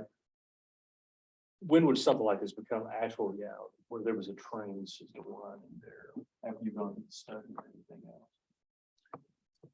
It's a good question. The idea about starting commuter service on an existing class 1 railroad is a long-term planning horizon kind of thing. The reasons are several. Number one, it takes a long time to come to agreement with a class 1 railroad to get access. The ability to stand up such an operation is costly, and so you have to have the funding available to do that. Obviously, if we're well integrated with master planning across all of our member cities and with the region and with the federal government, there are funding opportunities available to do these sorts of things. So the answer is it's on the long-term planning horizon. However, as the city of Highland Village goes through your current master planning process, it would be good to have this sort of thing integrated into that and have better definition over it. And then, like I said, how can we leverage this study to get the definition around what has to happen at Old Town and what's the developer opportunity around Old Town? And then as I was thinking about how to further integrate this, DCTA owns property adjacent to private developer property at the DTC. There's been conversations going on for some time about, hey, we should do something together. A study like this could allow that to be integrated into this approach. And so that's the answer. It's a longer term planning horizon. Certainly TOD on the A-train corridor is more near term and imminent and important to drive ridership. But this is one of those things that if we don't plan for it now, it will not come to fruition. NCT COG has a 2045 mobility plan, a 2055 mobility plan. They've got commuter rail planned across every class 1 railroad in the Metroplex, which used to give me heartburn, but now I'm really excited about it. So. Okay. All right. Because I was the guy at the intersect, they would call and say, hey, we got a great idea for a passenger train. So okay. This next item is a long-range service plan update, and I would call this really a master plan for Denton County Transportation Authority. So if the board says we want 3 million riders by 2030, whatever that number is, staff give us a plan to deliver that number over the course of the next 8 years, leveraging every one of our service modes. This is the document that would allow us to understand our market, understand our product fit, and then develop the roadmap for doing that. Doesn't mean we got to wait for this to be done before we start that work, but this provides the framework for that to happen. Our last long-range service plan was completed in 2012. Lots happened since 2012, and so it's time to revisit this whole thing. So as the board sets these strategic goals and objectives, this document gives us the framework to do that. It would seem that this study and the previous study have to have the links together. I mean, they're probably going to be happening about the same time, Right. but somehow, because this is kind of economic development Right. opportunities, which kind of feed into your service plan. Yes, and both have to be linked with the master planning efforts in Denton County and the COG and their member cities. Okay. And then this last item is around marketing and advertising strategic review. We've started this effort of trying to understand how we can evolve from a public involvement focused team to a more marketing customer driven team, customer demand driven team. And that's where we brought in Minerva to help facilitate the strategic planning session. And they're going to begin to give us some places where we can start to work.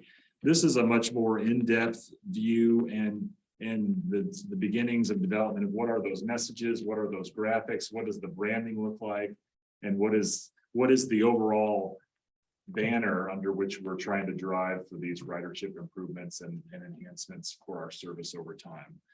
This is pretty flexible at this point. I would say I'm going to learn more about this and what the scope of it is going to look like as we work with Minerva through this initial task order. I will say this this would require, or we anticipate this will be, not necessarily a sole source, though Minerva has started the work. We've not had any indication or made any decisions about how that will go. So again, but wanted to put a placeholder down for this sort of review. That is exactly what the vice chair was alluding to earlier.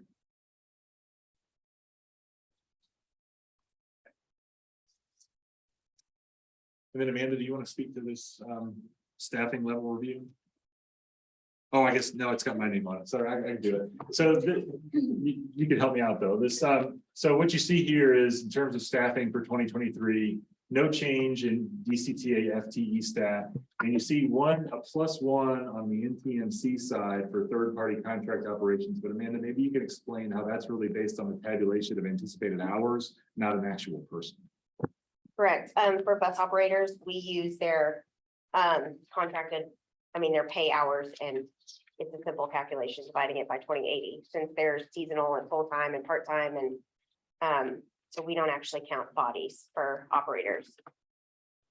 And in this current year, NTMC has kind of shifted staff around between departments, but overall, there's just a 1 FTE change between FY22 and FY23.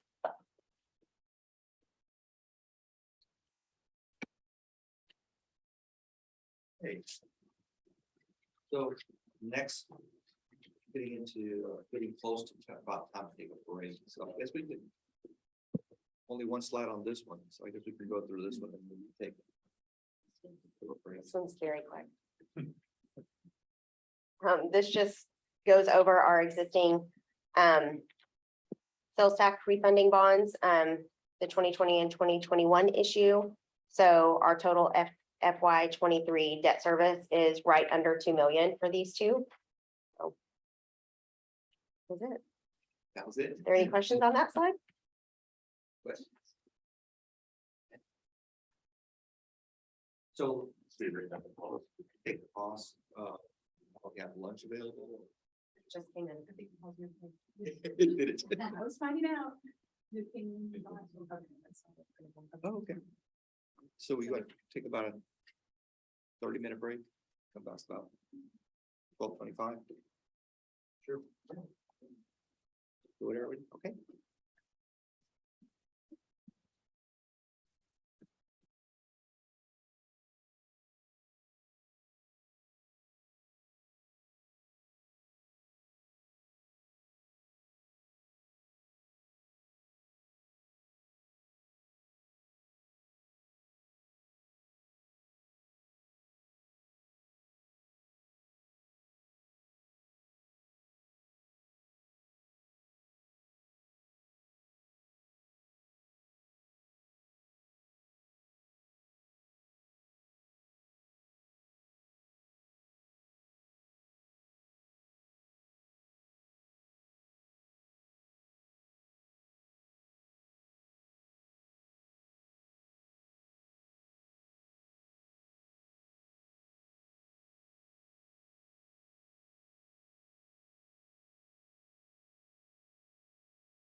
Okay, it is now 12:25 and we're going to continue our budget work session. We are on number 7, capital improvements and major maintenance plan.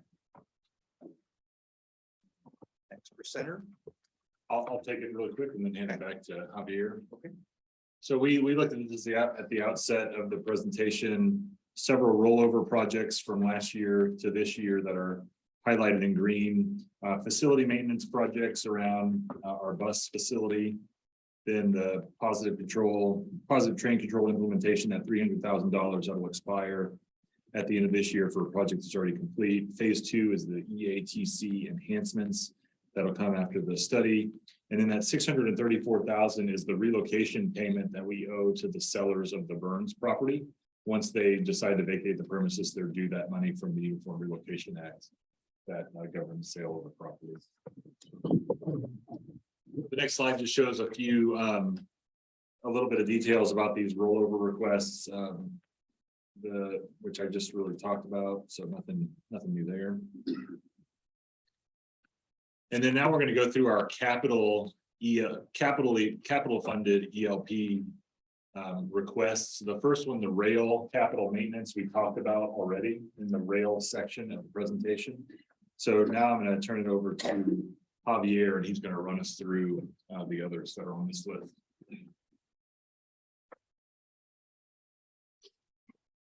Good afternoon.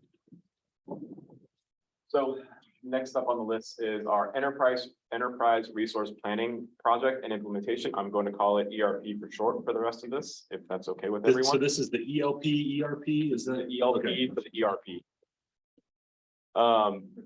Our current state at DCTA, we are currently using Central Square, lovingly known as SunGuard One Solution, which is at the core of every financial portion in the finance department at DCTA and touches every department of the agency. One of the outcomes of the transformation study was to actually one of the recommendations that came out of the transformation initiative was to go ahead and move on from this product into a new ERP platform. Many of the functions of the software are manual, causing additional workload on staff, leads to be error-prone problems just with all the manual processes that we've experienced.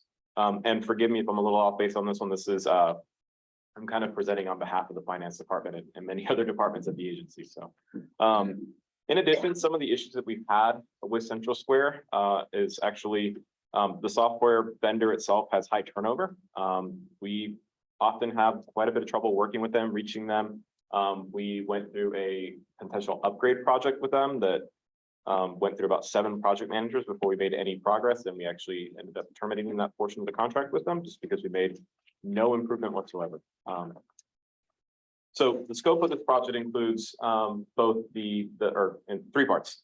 The ERP software licensing, the implementation costs and implementation services from the vendors, and then what we call IB&V, independent verification and validation of the deployment during the installation. Identified need for DCTA. Current ERP software is found to be deficient in many aspects of core financial functions. Many processes at DCTA are manual, which increase the potential for error and generate more work than will be required with a more modern automated system. So the ask for this entire project is $2.1 million. $250,000 of that is software licensing, which is a recurring operating expense. The implementation fees themselves are the heavy lift at year 1 at approximately $1.5 million, depending on the software that we choose and the implementer. And then the IB&V, which I discussed before, are $350,000. That's a one-time. That's a one-time. Yes, the first 2 are one-time. Yes. So Chris Newport will provide an update on our transformation initiative, where we stand and our interim staffing and all that sort of stuff.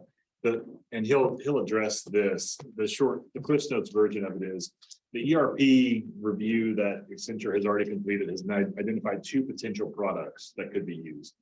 The direction from the board has been, let's not implement a new ERP until we have a new chief executive and chief financial officer. So what Chris will say on Thursday is we're gonna hold here. This is the budget item that we would anticipate is required once the new executive team makes a decision about moving forward with the ERP. And to add to that, these these budget estimates are the result of an RFI that we went ahead and did during FY 22. The project is of course on hold based on board feedback, but these numbers are based on some estimates we've received already from several vendors. Make sense? So pretend that I have no experience whatsoever with implementing or using an ERP system. What is it about implementing this system that's going to cause it to cost $1.5 million? That seems like a very high number. Year-long implementation project. You end up almost having staff from the implementation vendor here to completely revamp the financial process of the DCTA. Okay, It's a heavy lift. so we're talking about bringing in a consultant to work multiple hours over many, many days, weeks, months. Yeah. It's Um, usually a 12 to 18-month implementation cycle for an ERP. Okay. Solution. Again, it goes beyond just the software. It's the business processes that go along with it, analyzing the entire agency top to bottom, looking at our current processes, looking for ways to improve it and how their software fits. And then there's also customization of the software to fit the agency. It's not just kind of installing it and going over the process. There's very specific things that DCTA does that these software platforms they tend to be generic right off the bat. They could be used at different municipalities and it could be used for commercial businesses, but they end up being tailored and suited to the agency. So that's really what is the heavy lift of the implementation process. We're also transitioning all of the SunGuard solution, all the files and systems and everything in underneath or behind that software platform have to get transitioned to this one. Now, one of the advantages we have is with the desktop procedures that Accenture's documented for us through finance and human resources because of the staff vacancies we had. That gives us a really good head start on this because those vendors will start with sort of an instruction manual on how to run our processes. So that certainly helps. I know I briefly touched on the failure of the vendor that we currently have on our ERP. It runs the agency. It runs every aspect of this agency, finance, operationally. And there are times where we truly wonder if there's anyone left working at Central Square. I think the key here is that it streamlines and we don't end up with situations where staff is going, I'm having to work 70 hours a week because it's such a highly manual process. My company builds these for very small businesses and it's an iterative process that we have to actually pretty much become that employee so that we understand what the workflow looks like and can recreate it in the software. To this point, how are you feeling about the workload reduction impacts to the company as we move forward to DCTA? How are you guys feeling?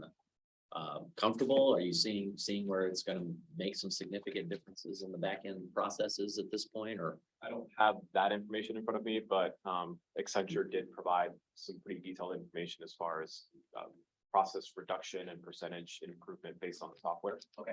Something that I can probably have Chris present on during his year. I'm much more interested in the feeling that staff is having. I know that's weird from the data guy, but I'm much more interested in the feeling that you guys are having as far as potential outcomes. Yeah, win, yeah. Versus just the their. The percentages are great. I'm seeing that stuff. I think just looking at just here, I've been on the team that's evaluated some of the initial RFIs that came through and the general sentiment from finance staff from some of the demos that we've seen. It's been positive. Just there's been some aha moments and some, oh my God, I so wish I had that functionality in our current software suite. So okay, I think it's a good feeling overall. Okay. Appreciate it. I want to recognize, I think she has her right. I see her hand raised function there. Connie White. Thank you. Just a quick question. Does this estimate include a project manager? I remember Accenture recommended a project manager. And I was wondering what our plans were in that aspect and if this money includes that. So internally at DCTA, we have a software application support individual who's kind of doubled as a project manager for some of our application projects. The $350,000 that's listed as the independent verification and validation, It serves as an owner's rep, so in the sense of a project manager to keep the software vendor and implementation team accountable. That's where that team, and it's a few different staff members possibly, that would actually make sure the project is on task. Okay, thank you. Thank you. Dan? Yes, will there be a point in time where you might be running two systems parallel? Or do you just plan to drop in, say, an HR module and do away with the HR function? Excellent question. It would absolutely be a time period of running parallel. So part of the IV and B services, I don't want to say it augments staff. It assists staff during the parallel process, during the implementation process, keeping the lights on at DCTA running on our current software platform, while some of the primary staff works with the vendor on the implementation of the software. So there would very much be a time for quite a few months that both software platforms would run side by side. And even when the new software comes on live and DCTA is running off that software, there would still be a cutover period where we still have that old software available online for either data reference or anything else that may occur with the new one. So. Other questions? Anything else? Thank you. Thank you. Next one, Can't get rid of me yet. it was the expanded level of Swiftly Transit platform. Swiftly Connected Transit Platform is a CAD AVL system, a computer aided dispatch, automated vehicle location, software and hardware platform. Our current state at DCTA, I think many of you know, there's no onboard vehicle technology on our bus fleet. This impacts both the customer and driver experience. It's also a manual data collection process for ridership. I think we've all heard that our ridership numbers depend on drivers having to do paper tick marks on as passengers onboard and offboard the vehicles. And as well as, so these data collection processes end up being burdensome, sorry, I've talking too much today, burdensome on staff and error prone overall. Swiftly's transit platform provides the following benefits. Automated passenger counters are probably one of the largest items on this that assist us. It automates the data collection processes right off the start. Next stop LED signage and annunciators on board vehicles. It's a passenger amenity experience. It's a positive passenger experience. It also benefits our ADA compliance as well. Real-time passenger information via apps. It includes the ability to show detours, bus stop closures, delays, anything else via either our current app that we market to our customers, which is the transit app. It would also be available on Google Maps, Google Transit. And then along with that, the driver tablets there will be driver tablets installed on the vehicles as well. And it provides an onboard app that provides real-time updates from our dispatch team. It provides two-way communication over text. Of course, the drivers would have to be stopped before they would be able to receive or reply to those texts. It includes mapping technology and includes on-time performance information. If a bus is running ahead or behind schedule, it would tell the driver, and it kind of helps them adjust their headways. And really overall, it would improve the driver experience and benefits for retention overall. Additional function that we could think about enabling would be passenger amenities such as onboard Wi-Fi. I think agency-wide, this is one of the projects that I'm most excited about.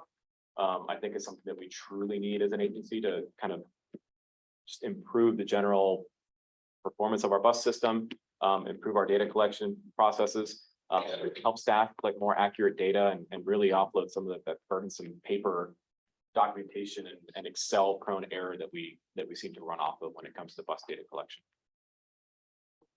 Overall ask for this project is $1.184 million. That majority of that is a one-time cost. It's about $221,000 recurring fee, but the 1.2 million or the $1.1 million in the beginning includes the passenger counters, the equipment, the annunciators, the LED signage, and truly the installation fees for having a fleet from Swiftly and their third-party contractors come in, install the vehicles, install the Wi-Fi capabilities on the vehicles. All this entire platform is cloud-based. And includes installing routers in the vehicles, with LTE capability, with failover LTE capability. Again, the APCs are cloud-based, as well as the LED signage and the annunciators, and the tablets would also use that Wi-Fi capability as well. Just a few. Is the technology placed on the vehicles pretty agnostic? And the software is that, and since that's cloud driven, I'm seeing more of this in the industry where we've got kind of neutral, that cellular router could be repurposed. My question is. Yes. Are these appliances repurposable? Should we want to go to a different software? Yes, platform? the cradle points or the Cradle point, the equipment on the vehicles, the routers are cradle points. The APCs are just simple cloud-based APCs. They are, I would assume they're agnostic in the sense of if you wanted to, you could connect into some other platform. I haven't done any kind of investigation on that level. And the annunciators and the LED signage, those are by a company called Waysign. They are just a generic platform that can be connected to others. I mean, I feel like you could also use them with other CAD AVL suites out there. Okay.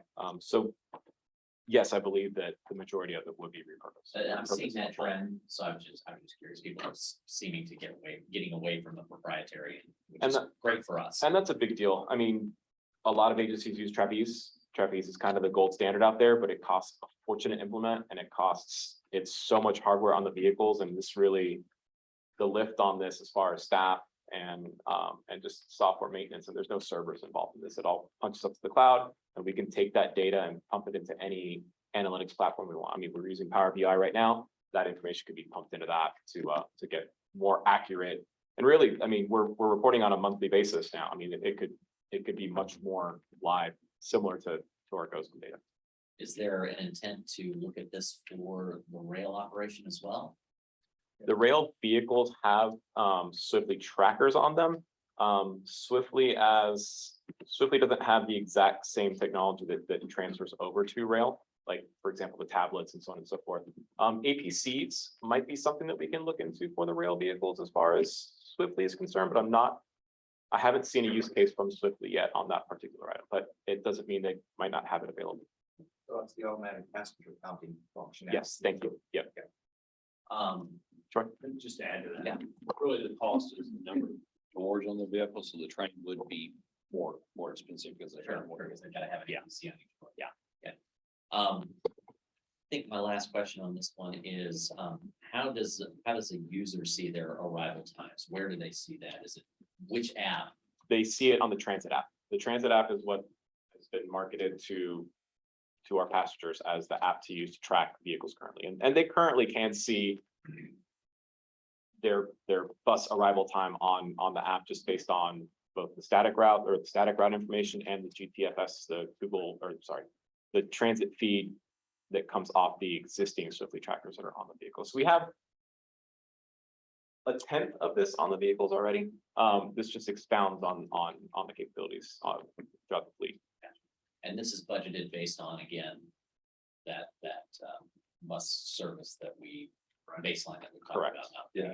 Right. This is the full fleet. It's based off 70 vehicles right now. So this number could go up or down based on. And you gotta, it's a budget. You gotta Right. put a stake in the sand somewhere, and that's. That's our actually. That's perfect. Thank you. I appreciate that. This looks great. Thank you. My question was related to rail as well, and does that include Wi-Fi on the rail? Well, It does not. is that something we can add? to the It's rail? something that we can certainly investigate. I keep seeing a lot of people comment about Wi-Fi available on. It's something that we can certainly look into. I know personally, when I'm on a rail vehicle, there's a lot of like LTE dead zones on our corridor. So something to think about in our, as a customer service or as a customer experience, do we put out a product that may blip out in the middle of the rail corridor? Well, I think there's ways around that with, multiple. Yes, maybe absolutely. Going like an AT&T and Verizon Yeah. dual Card, configuration. yeah. And even in this budget, I built in both two different SIMs from AT&T or Verizon or whoever else we're on a contract with. So I definitely. think it's important. Okay. It's the best for the Wi-Fi on the rail system. We can take that back. So this is just on our Possibly. This is solely for our bus fleet, right, for UNT and everything else, yes. So we have to come back with a different item. If we're gonna add this. If we were to add, At the APC. yeah, well, APCs and Wi-Fi for the rail vehicles would be a separate ask. I mean, for simplicity's sake, I would put it in the same one and just add another line item. We'll do some research on what the capabilities are for hardware and software for the state platform. Move on to the next one.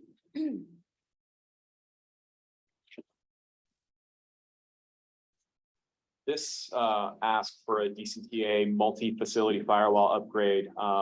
We presented to the board recently a cybersecurity update. This basically is our firewall replacement cycle. We keep our firewalls in place for about 5 years. Generally, they all have support contracts kept in place. The purpose of this is to replace our current firewall system with next gen firewall technology that's available out there right now. One of the things we've added on to this that we don't have before is high availability. We have network redundancy, we have failover, we have multiple fiber connections at every office. But one failure point is having a single firewall. So we've quoted this out as a dual firewall system, and truly before, I don't think it was as much of a big deal to lose internet connectivity in your office, but these days, considering almost 3/4 of what we do is cloud-based between Teams and OneDrive and Outlook and everything else that we do, we needed that redundancy. So it's a $60,000 ask. That covers our 4 facilities: admin, bus operations, our transit center, and our rail operations facility. 2 firewalls per location. It also includes some configuration and network design by chosen vendor, as well as all these firewalls have recurring software costs for their antivirus capabilities, spam, everything else that's baked into them. So I'm gonna geek just because I can. Sure. A lot of, Fortinet has a broad array of built-in software features.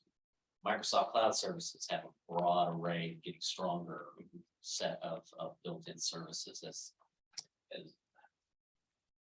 my personal experience has been that Fortinet gets pricey after a year or 2. Have you explored, the email threat protection on the server side and the cloud? We do. We went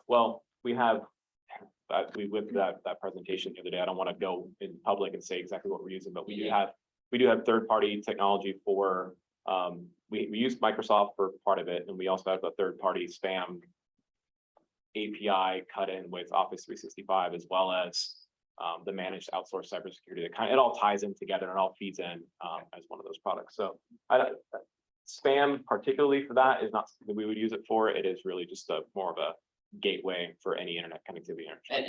That's been my personal experience. Fortinet as the box is a good price competitive solution, does what it's supposed to do. All the add-on bells and whistles start escalating really quickly. And in the budget, so $60,000 is the first year and the hardware itself, and then it's an increase in $20,000 per year in renewals. Sure, for effectively doubling your hardware requirement and licensing and all that other stuff. So we found this to be quite cost effective compared to some other stuff on the market. Absolutely. So with almost identical coverage. So super. Thank you. Answer any other questions?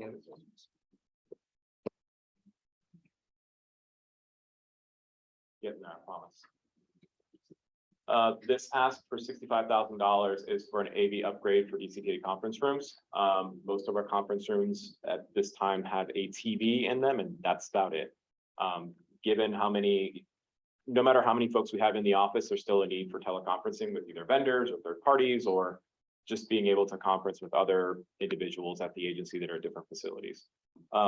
This project would include upgrading displays, installing cameras in those rooms, speakers depending on the size of the room, and it would cover a conference room at each facility. A good example is this room up here, our TNP conference room, which only has a TV in there at the moment. So I think that room is a good example of what we have in place everywhere.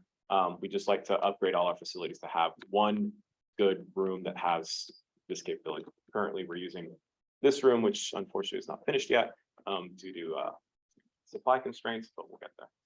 You gotta be standardizing on the restaurant. I'd like to as much as possible, but Crestron is very hard to get right now. It's the one piece of it waiting on for 1 year. Any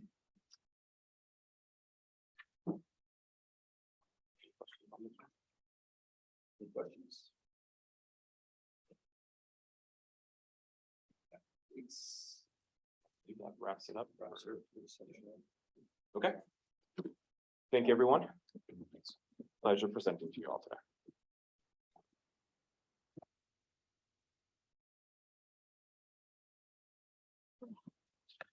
Final piece. So everyone has the long range financial plan at their place. I want to point out, kind of like we did with the change in that position, that it does include the working FY 22.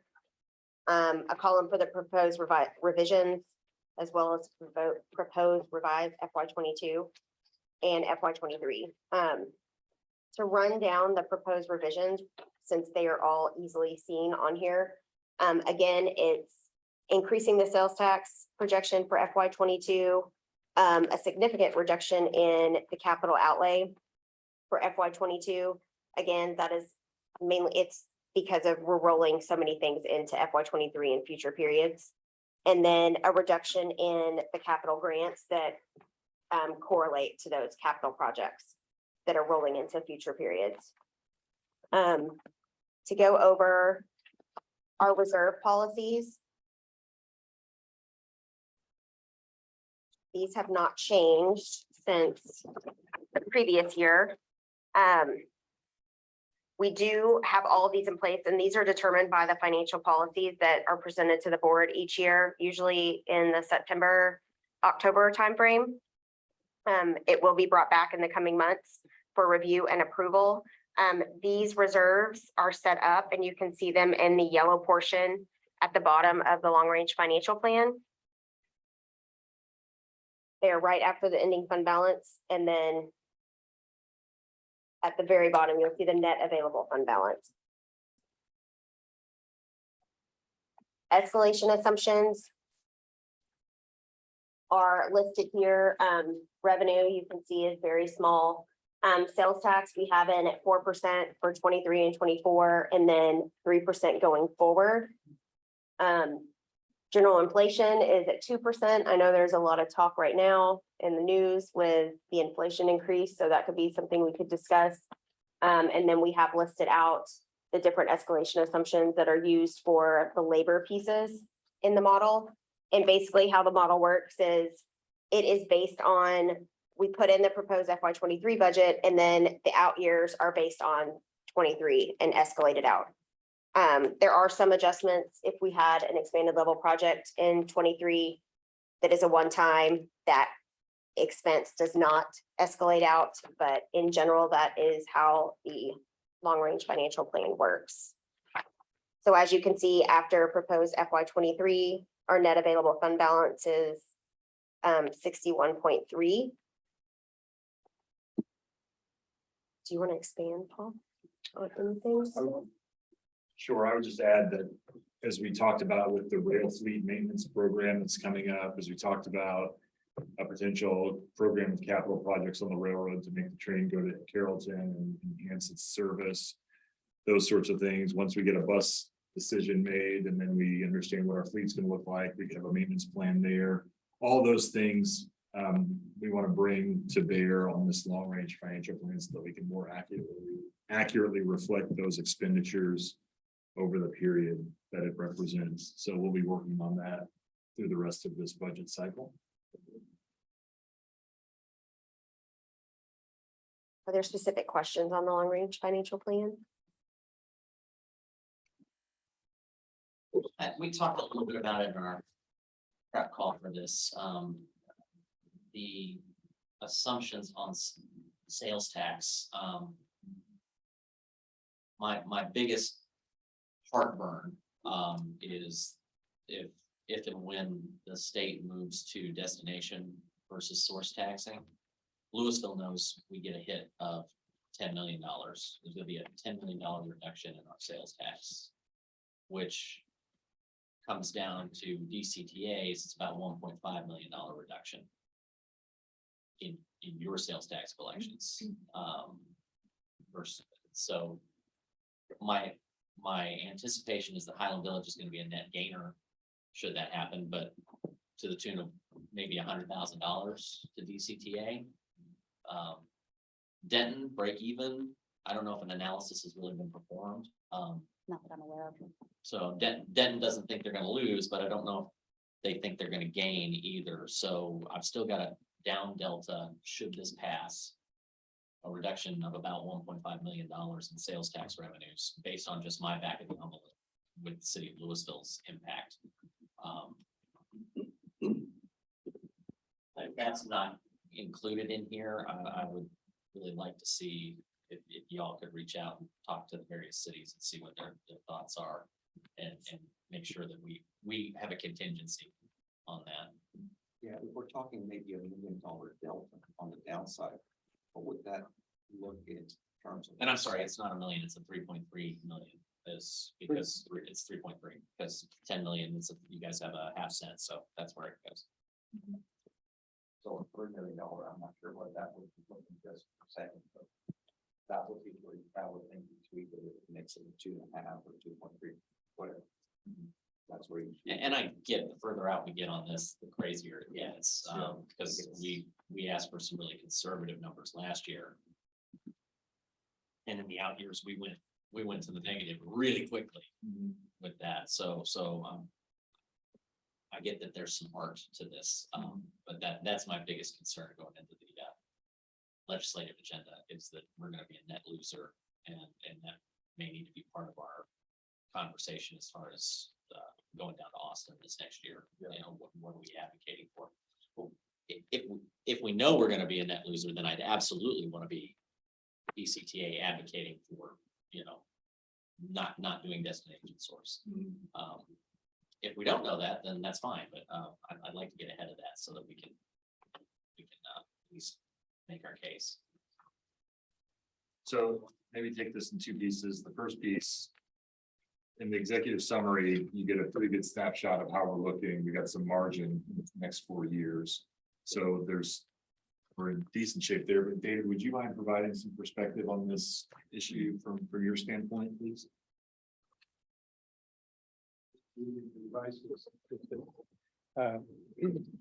Paul and I had talked about that a little bit this morning.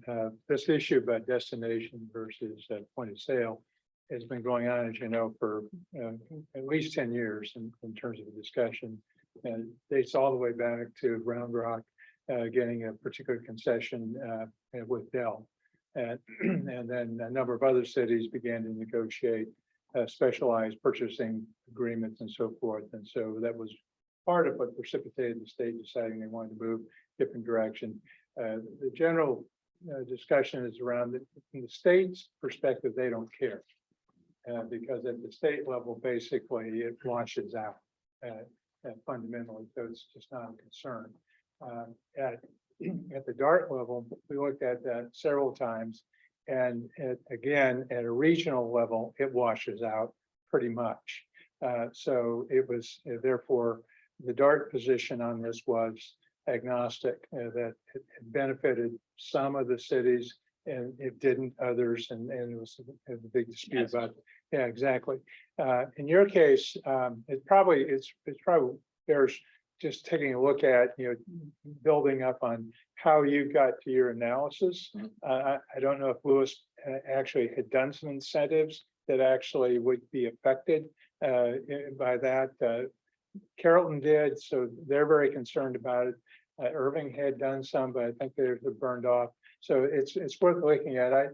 The reason I've always been reluctant to get too aggressive on it in the discussions I've had is because of exactly the point you made. It's not yet law, and it gets discussed annually. Now it's getting closer. I think the controller has taken the position that that's what he wants to do, and in fact put a recommendation forward to do that. So it's topical. It's timely to look at it. I'd be suspicious that it would be as big of a hit as you just outlined, I'm not challenging your numbers so much as just simply saying, I think there'll be some mitigation before it actually gets implemented, if it gets implemented. So a couple of data points just to give you a more well-rounded perspective. We have, I think, 2 of the 380 agreements. I think it's 2, I may be, and they are actually fairly negligible. We have things like concrete plants. Yeah.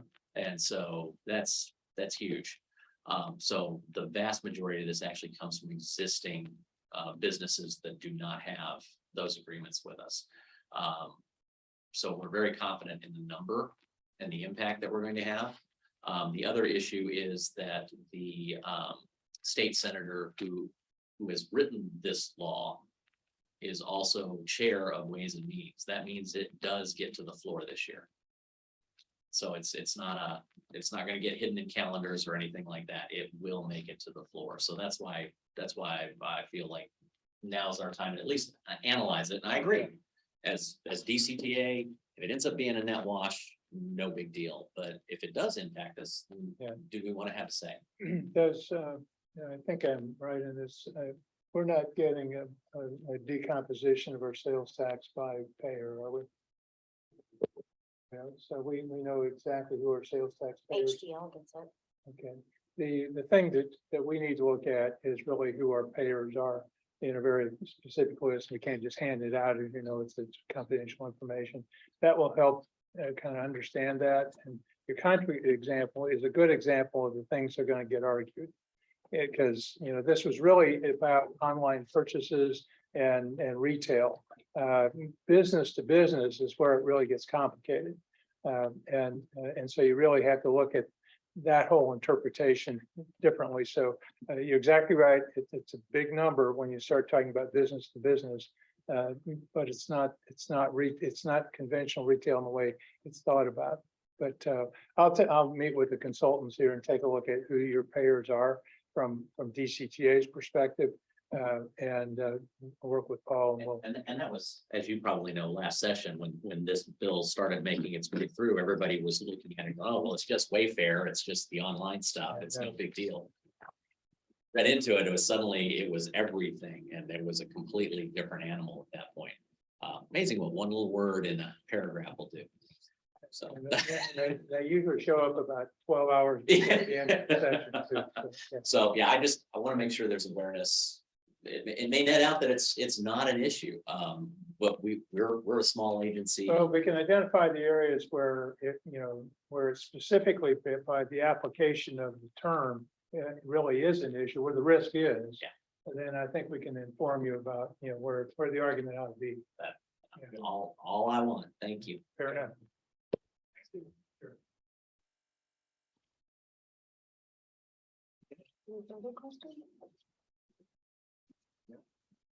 That brings us to the end of our tour, correct? Okay. Questions about questions? It's only one. We're having 3 meetings with you this month, so let's So honestly, seriously, many thanks to Amanda, who was the guider for us through this whole process, and for so many members of staff who've stepped up to lead in their respective areas, and for David's wisdom and perspective on how to paint the bigger picture. That's been super valuable. So appreciate the time and the engagement. If there's any other questions outside of this, please feel free to reach out. Otherwise, we'll take a look at the questions that were asked and the items that need some cutting and pasting and nipping and tucking along the way, and then we'll bring it back for further discussion in our future regular scheduled board meetings. Doesn't sound like there's anything that warrants another workshop per se, but we can just take care of this in regular agenda. That'd be great. No, and I want to appreciate you guys really making the point that when we look at investment in the different modalities, this is the baseline assumption that we created and went through that, and then of course, when we look at Go Zone, those baseline assumptions were driven off the contract. So that's why that has a different set of numbers attached to it. And there's a little more growth there. Now, as a board, if we tweak that and we increase frequency somewhere, or, maintain routes, again, how do we tweak, we may see that, but I appreciate and I'm very clear in what the baseline assumptions were for generating this budget, which I think is really the best communication you can give me. So I know, and hopefully that helps, that we don't have a whole bunch of changes to the budget throughout the year. You know, they only come to us once or twice. Great. Because the more changes that come, the more confused it creates for me, because I'm, you know, fairly good at reading these at this point, but I'm not a financial analyst, and it's really easy for me to miss a nuance. So I appreciate that, and very thankful. It's great information, really well done. Thank you. Also echo that, my thanks to staff for all the hard work. Appreciate your efforts. A lot of folks had to kind of step outside their comfort zone and step up to the bat to do things they don't typically do. So thank you all so much for everything you've done to pull together and make this happen. Thank you for. Thanks for letting me call. I said the big voice. We didn't get a vote for anything. We'll put in a good word for you. Okay. Mr. Chairman, back to you. With that, if there's no other items left, then we will adjourn our meeting at 1:06 p.m. Great. Thank you.